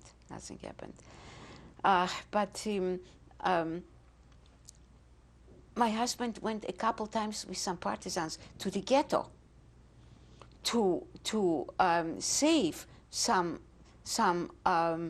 Jews from the ghetto, Which ghetto? Novogrudek. But it was too late. Like, for instance, he returned to ghetto, he went back, as I mentioned before, to save his mother and sister, his mother and brother. And they were gone already. Did I mention that to you? I didn't, okay. My husband went back to the ghetto to save his mother and brother. And that was too late, because they were already put in a truck and were driven away. And my husband's brother, he was such a tall, blonde, handsome man, and the German begged him to escape. Was a good German. He wanted him to escape. And he says, I will not escape without my mother, unless you save my mother. They didn't save his mother. He left together with his brother, and they never returned. And my husband would walk around always and say, one day they'll knock in the door. Somebody will knock in the door, and that is going to be my brother. But it never happened. Never happened. So he was walking around with his guilt feelings, feeling bad about what happened.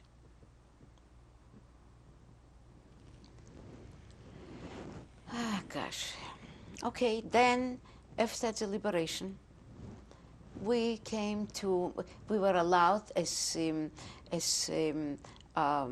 Polish citizens to escape, to escape, that's right, to not escape, but to move to Lodz. Lodz was an industrialized city in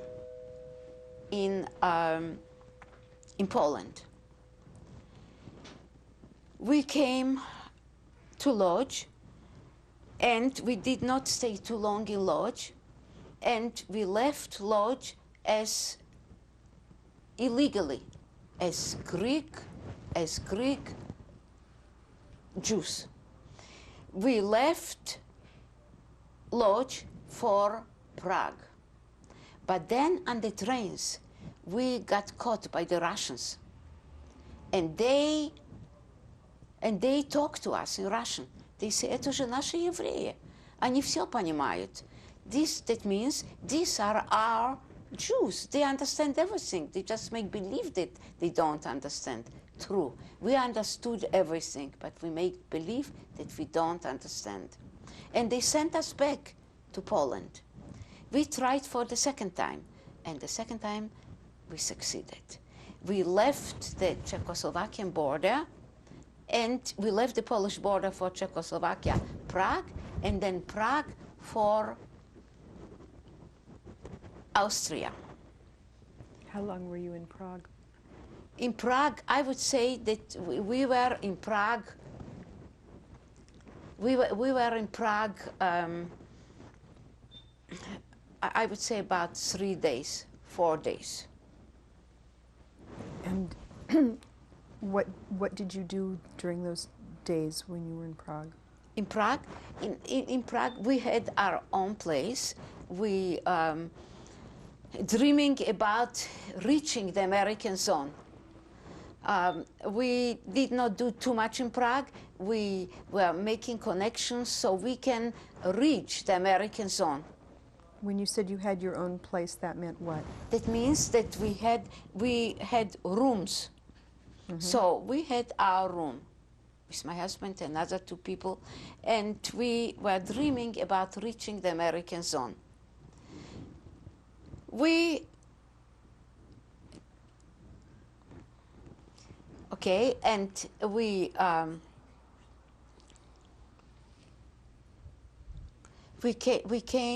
to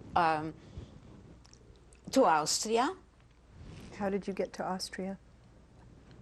To Austria, we were taken by machines, driven to Austria, to Bad Gastein, and there we were placed in displaced persons camps. At that point, we were already, things were a little bit better organized. And the UNRWA took us from Prague to, in Prague they had the American zone, so from Prague to Austria, to Bad Gastein. In Bad Gastein we were placed in displaced persons camps, in beautiful hotels. You said UNRWA took you. Who is UNRWA? UNRWA is an organization, you spell it UNRRA, that helped the survivors leave for America, mainly I think for America. This was a Jewish organization? UNRWA was not a Jewish organization. UNRWA was not a Jewish organization, but it helped the Jews, it helped the Yugoslavians, it helped the people who survived the war. They placed them in separate camps, and it helped them to move to America or to, you know. But some of the survivors, they left for Israel. Like, for instance, when we came to Austria, to Bad Gastein, our aim was to go to Israel.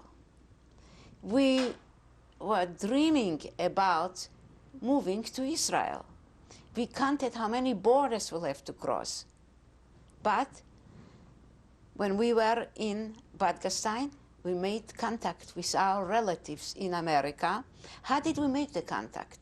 The American soldiers helped us. We gave our letters to them. They sent our letters to their relatives, and their relatives sent the letters to our relatives in America.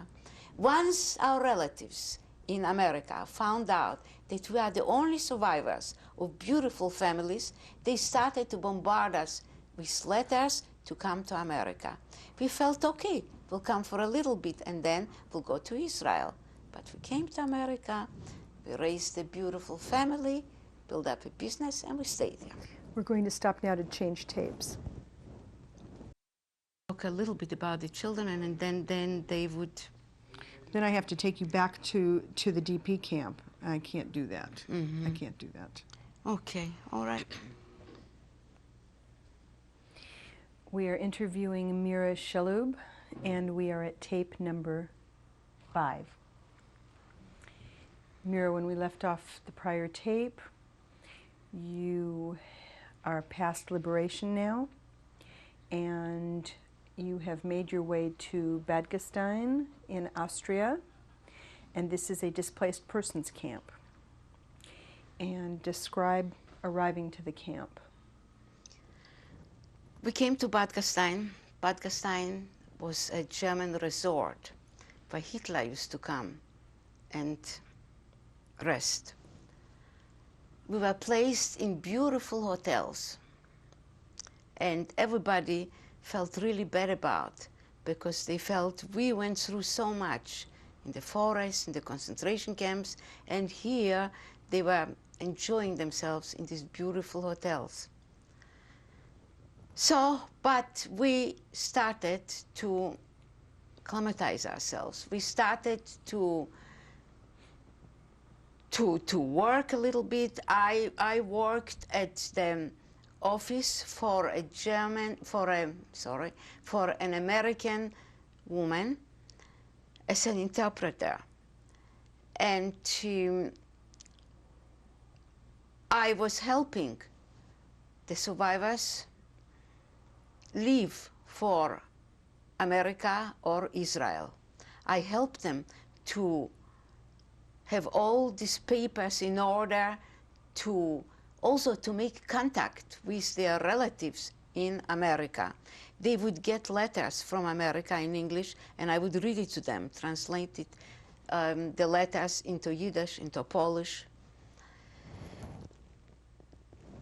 My husband, he organized the partisan movement in Bad Gastein. And we were demonstrating on the streets of Bad Gastein, demanding independence for Israeli independence.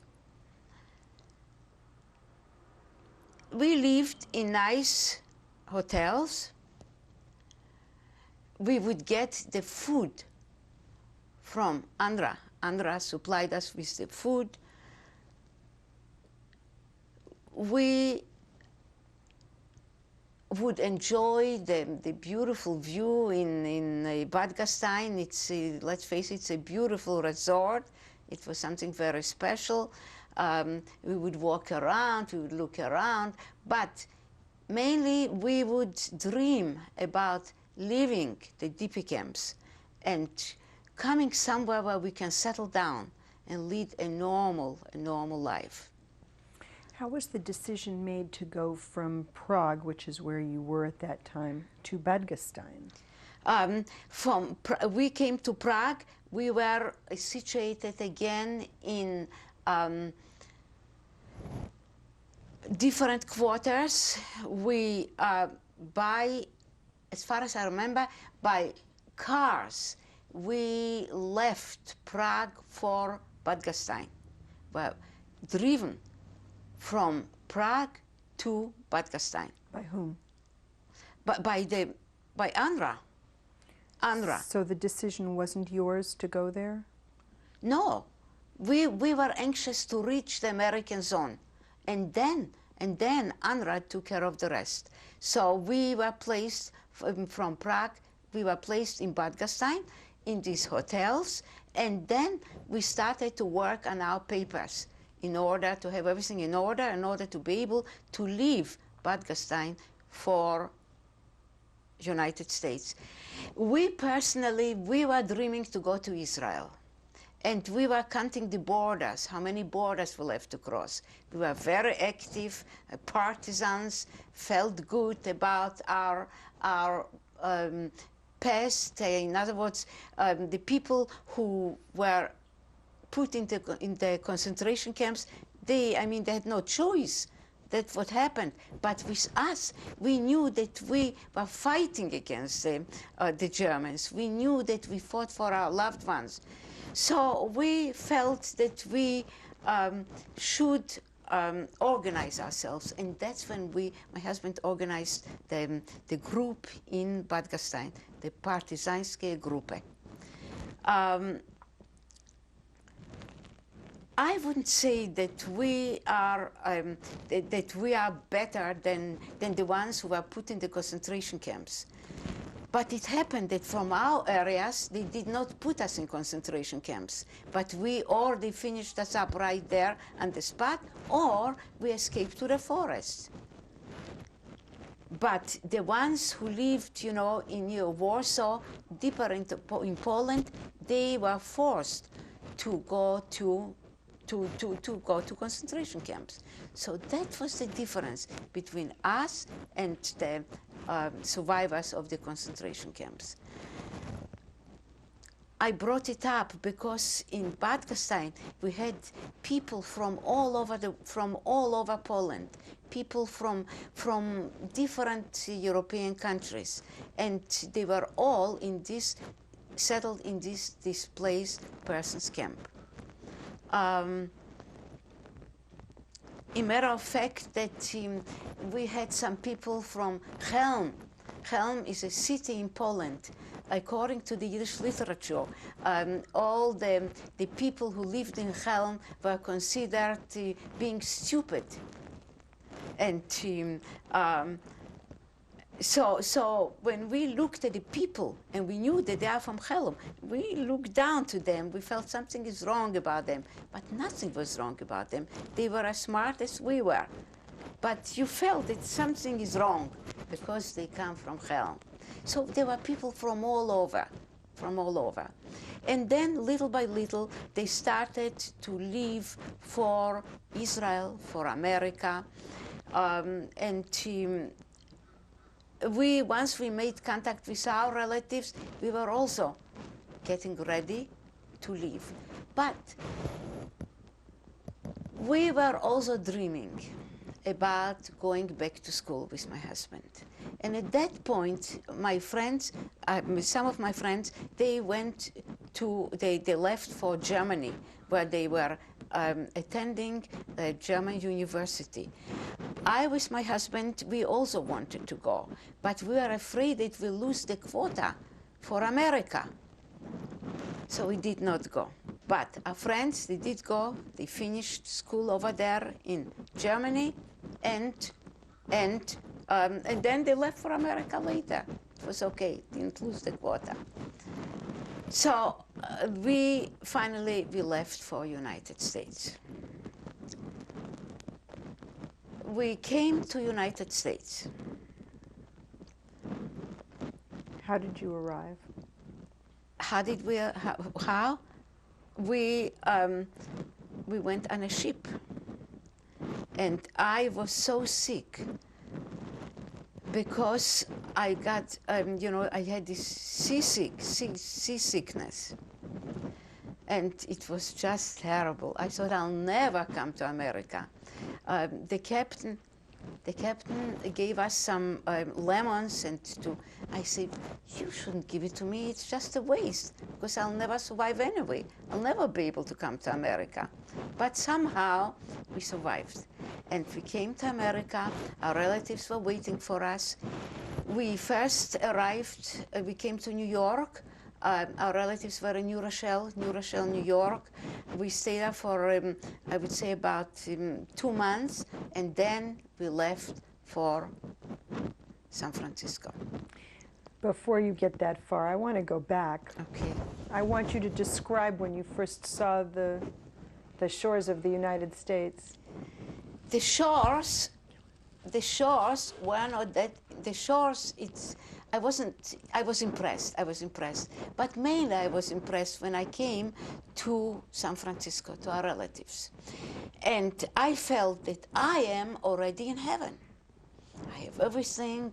I saw the way they lived, the way they had everything arranged. I felt, my gosh, I am just in heaven. It's beautiful.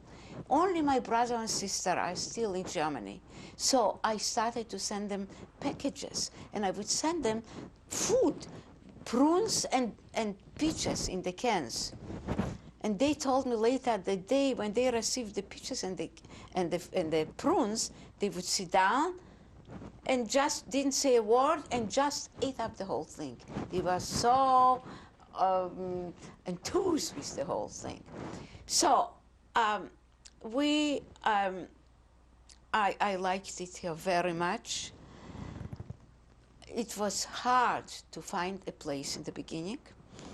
We lived with my husband's uncle and aunt. It was hard for my husband to find work.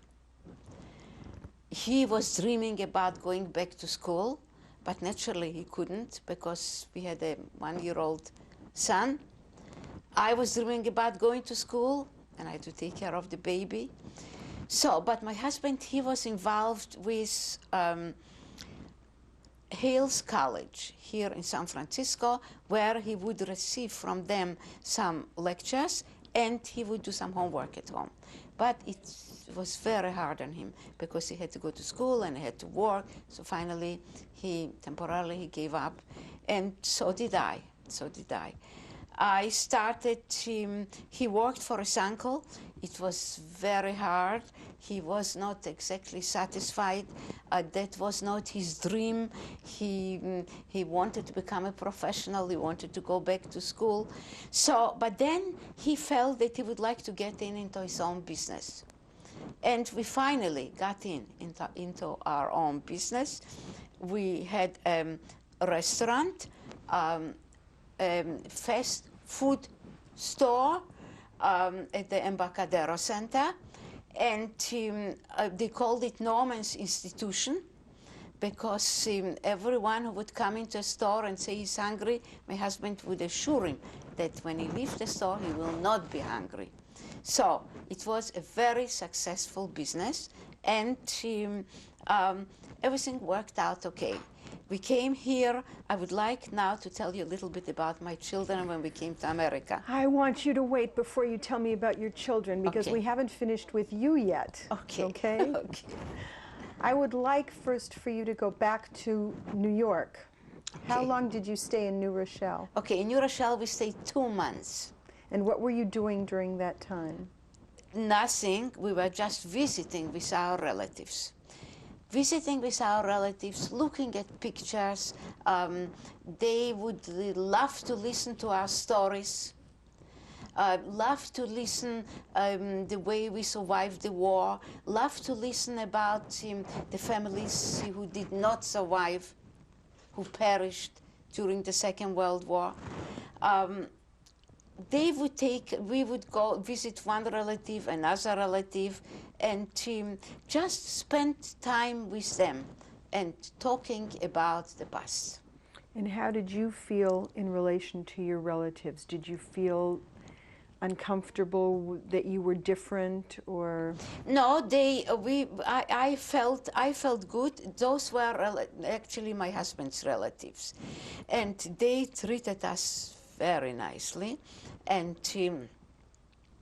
it was good to be with them. But naturally, we longed to come to a place where we can finally settle down, where we can start to live our own lives, to work and to go on living. And how did you decide to come to San Francisco? My husband had a big family in San Francisco, so they wanted us just to come to San Francisco. We never intended to stay in New Rochelle. We felt that we'll go to San Francisco and stay here for a short time and then go to Israel. But we came here. Now, what were you doing? When we came to San Francisco, when we came to San Francisco, I still had this unconscious desire of going back to school. But I didn't know how that could materialize because I had my baby and I had to take care of my little son. Your son was born where? He was born in Salzburg. Well, we were in Salzburg. And when we came here, it was just a year. What's his name? His name was Yitzhak. When we came here to America, I would walk with him in the park, and people would ask me, what's his name? And I couldn't say Yitzhak because to them it didn't mean anything, Yitzhak. So 1 week I called him Michael, 1 week I called him Eddie. Finally, we came once home and we talked to my husband and we said, listen, we have to decide how we're going to call him. So we made up our minds and we said we're going to call him Erwin. And even for me, it's hard to pronounce Erwin. So I remember when I started to go to school, the teacher would always send a note and say, how do you pronounce it? How do you spell it, Erwin or Erwin? Because I wouldn't pronounce it properly. I would say Erwin. It's Erwin. So we had lots of fun. And he was a beautiful baby with blonde curly hair, and everybody would stop me on the street and say, is that a boy or a girl? And finally I cut his hair. It was a boy. So you couldn't go to school, you thought? No. So what did you do? I could not go to school, and it was hurting a lot. And so did my husband. He couldn't either. So we started. He was working for. Okay, he was working for his uncle in the furniture store. I was involved in Venetian glass. I was selling Venetian glass to wholesale, to stores, to furniture stores, to flower shops, whoever carried it, I would sell it. The one who supplied me with the Venetian glass was Max Suka. He lives in Los Angeles now. So he would supply me with the items and I would sell it. I was like a middleman. And I developed a nice little business. I would drive to different places and sell these items. Finally, my husband, he wanted badly to get into his own business, and we decided that we'll do it. And that's when I gave up my business, and he got out of this furniture store, and we opened up our own restaurant. And it was a big success. We did real well. Can I tell you a little bit about my children? Yes, now I know you have more children. Okay. So, when we came to America,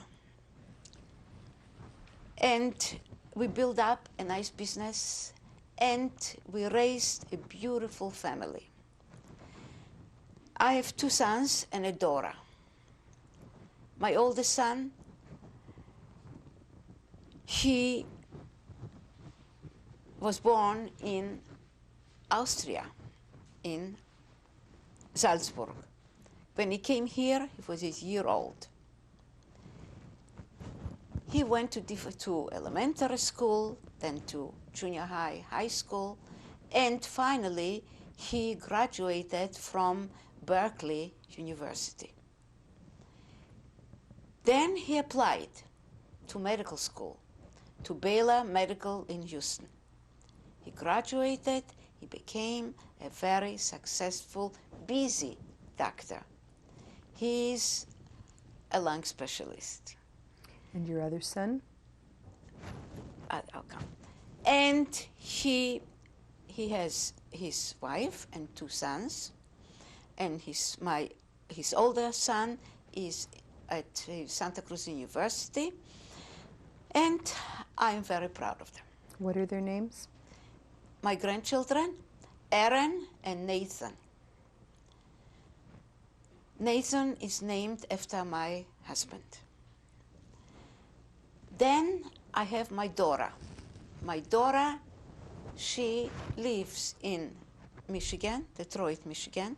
She graduated from UC Davis with a master's in social work, and she has a good position in the health industry. What is her name? Elaine. And she has a friend, and she's happy there, and I'm very proud of her. Now my youngest son, Mark. Mark was going to different schools, my youngest one, and he was a very good student. He graduated from elementary school, junior high, high school with straight A's. And then he went to Yale University, where he graduated with magna cum laude, and he applied to medical school, and he graduated from medical school, UCLA. His specialty is rehabilitation, and he's healing patients with back pains. In other words, he now got 2 tables from Canada, and he's going, and he is going to treat people with these tables. So I'm very proud of him. I'm very proud of my children. They are doing fine, and everything is okay. But, can I continue? But when we came to America, and we built up a nice business, I raised, as you heard, a beautiful family. And then in 1977, we suffered a great tragedy. I lost my life companion of 37 years. He was 57 years old. He had open heart surgery, and he never made it. At that point, I felt that my life is over. I could not see how I will possibly be able to go on without him. I could not see the light at the end of the tunnel. But with the help of my children, I returned to school. I worked very hard. In 1988, I got my bachelor in history, and in 1994, my master's in counseling. And because I speak Russian, I counsel Russian immigrants. I feel that I can understand them. I feel that we have a very similar background. I feel I can sit and listen to them and talk to them. When I come back home from my clients, I count my blessings. I feel that I'm okay. I'm okay. I just I have to help my clients. And I do, and I do, and I do help them. I also teach Yiddish at 3 different locations in San Francisco. Yiddish that I acquired at my grammar school in Seattle, and Yiddish that I studied in gymnasium in Vilna. And while I'm here in San Francisco, I also studied Yiddish literature at Columbia University in New York, and I lived on the campus, and that was quite an experience. And I also studied Yiddish literature at Oxford in England, where I was dwelling on Yiddish literature. When was that? That was in 1987. That it was a wonderful experience. I met people from all over the world. I met people from students from all over the world. We were visiting, we were sitting and talking to each other. It was a wonderful experience. So now I am leading 3 groups in San Francisco where I'm teaching Yiddish, conversational Yiddish, and that is at the Holocaust Center, one at the Jewish Community Center, Brotherhood Way, and one at Congregation Artamid. And it's satisfying, it's revealing, it feels good. So that's how I spend my time.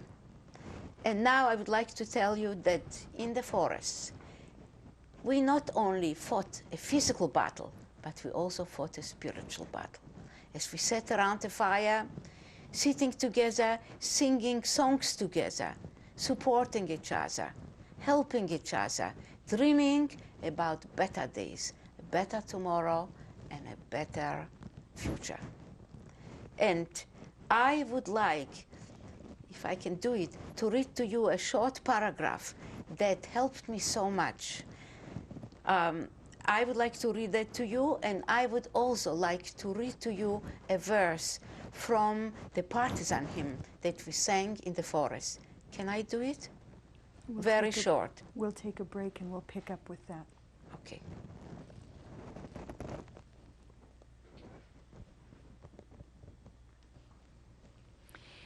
Okay, Mira, we're picking up with where we last left off with your telling me about your children. And now I'd like to give you the opportunity, if you left out any part of your story that you'd like to tell us, if there's anything that you forgot while we were talking, now would be your opportunity to tell us. And also, if you have any message that you want to leave the world with, that you want to tell anybody about your experience overall, how you feel, or what message you want to get across to the people, this would be the time to tell us. First of all, I forgot to tell you that I'm working for the Jewish Family and Children Service. It's a nice organization. It's really helping a lot to people who come here from Russia, Russian immigrants, and I'm part of it. I'm proud to be part of it.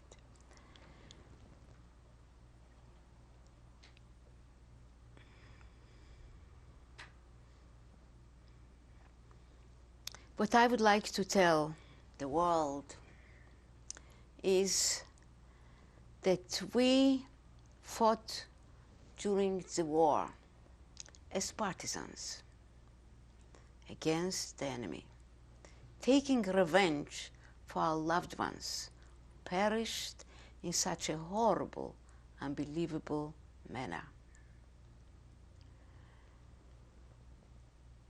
But I believe that in order to have peace, we have to learn to live in peace with people. We cannot forget what happened, but we have to learn. Never forget, never. But we have to learn to forgive, so peace might come. I remember that when I was visiting with my son in Israel, and he was on a kibbutz, and I came to visit him, and I saw there a lot of young German people who did not go through the war. And I asked him, what are you doing here? And they told me, we love this country. We love to be here. I can never forgive a person my age because I don't trust him, because I do not know what part he played during the war, my age. But a young one who did not experience the war, I can learn to forgive.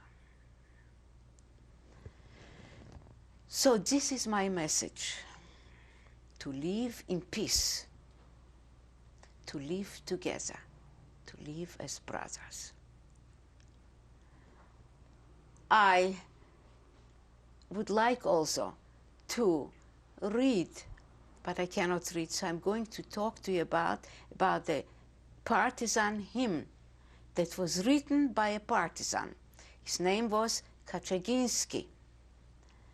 And he survived the war, but he perished on a plane accident in Argentina. And he wrote,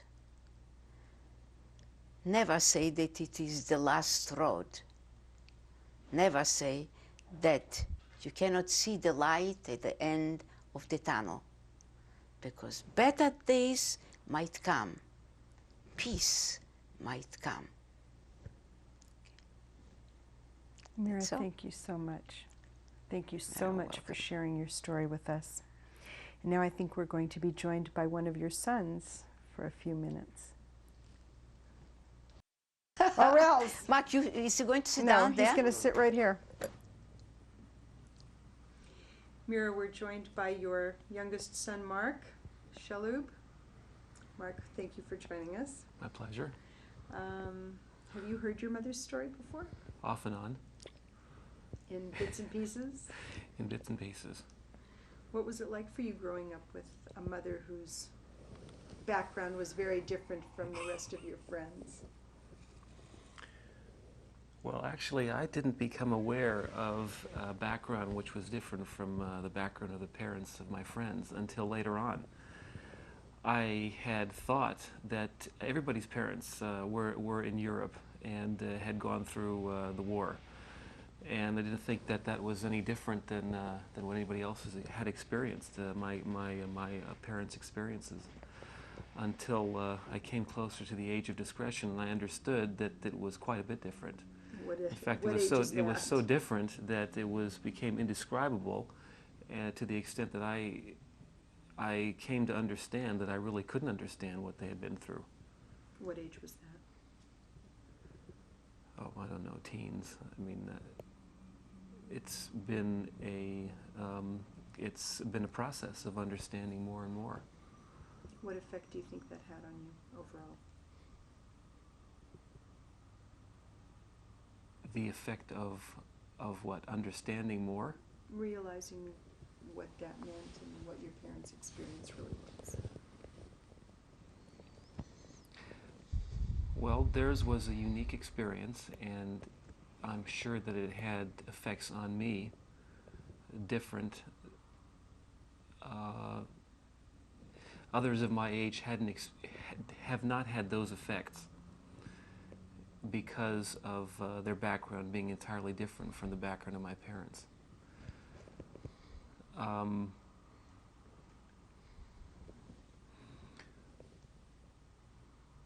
some examples would be they came out of World War II with a terrific sense of economic insecurity. And this was a theme which consciously or unconsciously rubbed off on us, so that we were highly inspired to enter into some profession or some line of work which would allow us stable means of livelihood.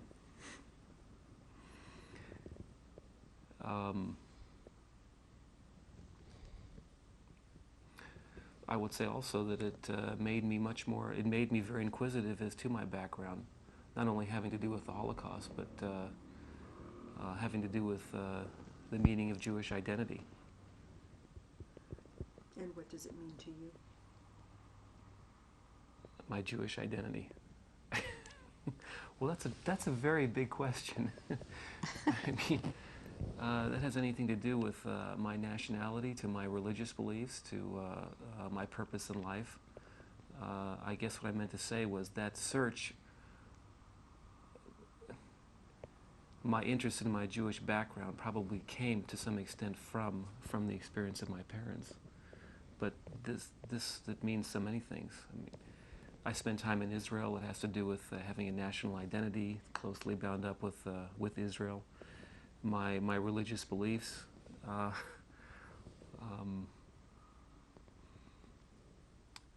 having to do with the Torah and what it says, what it expects of me. There's many things involved here. Mark, I want to thank you very much for being with us and joining your mother. I know she's very proud of you. And I think we'll take a break now. We're going to show some photographs of your family and meet the other members.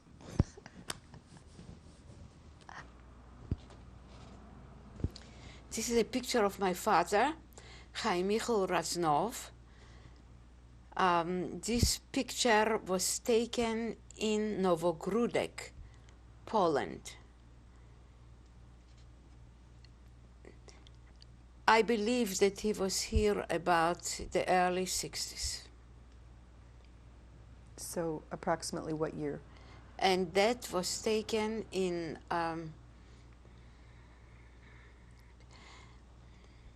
1947. Thank you.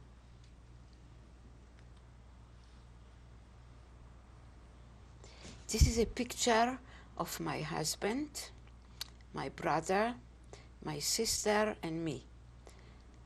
My husband is Nochem Shelupsky. From left to right. I am From left from to right. left to right. I am the first one, Mira Shelupsky, then Nochem Shelupsky, my husband, then my sister, Sarah Raznov, and my brother, Maurice Raznov. This picture was taken in 1946 in Bad Gastein, Austria. Thank you. Okay. This is a picture from left to right of my uncle's son, Ralph, my uncle, my father's brother, Isaac Raznov. Then my father's brother-in-law, I'm sorry, I don't remember the name. My father's brother, Maurice Raznov, and his son, Jerry Raznov. This picture was taken in 1946, in June 1946, in Baltimore, Maryland. Thank you. This is a picture from left to right of my father's brother, Morris Raznoff, his son, Jerry Raznoff, and his mother. I'm sorry, I don't remember the name, I can't recall.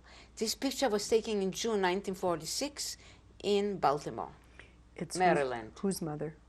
Whose mother? The mother of Jerry, or the wife of Morris Raznoff. Thank you. Wait, what's that? Okay. This is a picture of my father's sister, Shane Sore. Her maiden name is Raznoff, and Shane Sore's husband. I'm sorry, I don't remember the name. That was taken in June 1946 in Baltimore, Maryland. Thank you. This is a picture of partisans from Linz, Austria. This is when I was in Bad Gastein in the DP camp, and we went with my husband to visit the partisans from Linz, Austria. We took this picture in Linz, Austria, and this picture was taken approximately in 1947 in Linz, Austria. Thank you. This is a picture of, from left to right, my husband, Nochem Shelupski, myself, Mira Shelupski, and a partisan, Chonia Kletsky. This picture was taken in Bad Gastein, Austria, approximately in 1947. Thank you.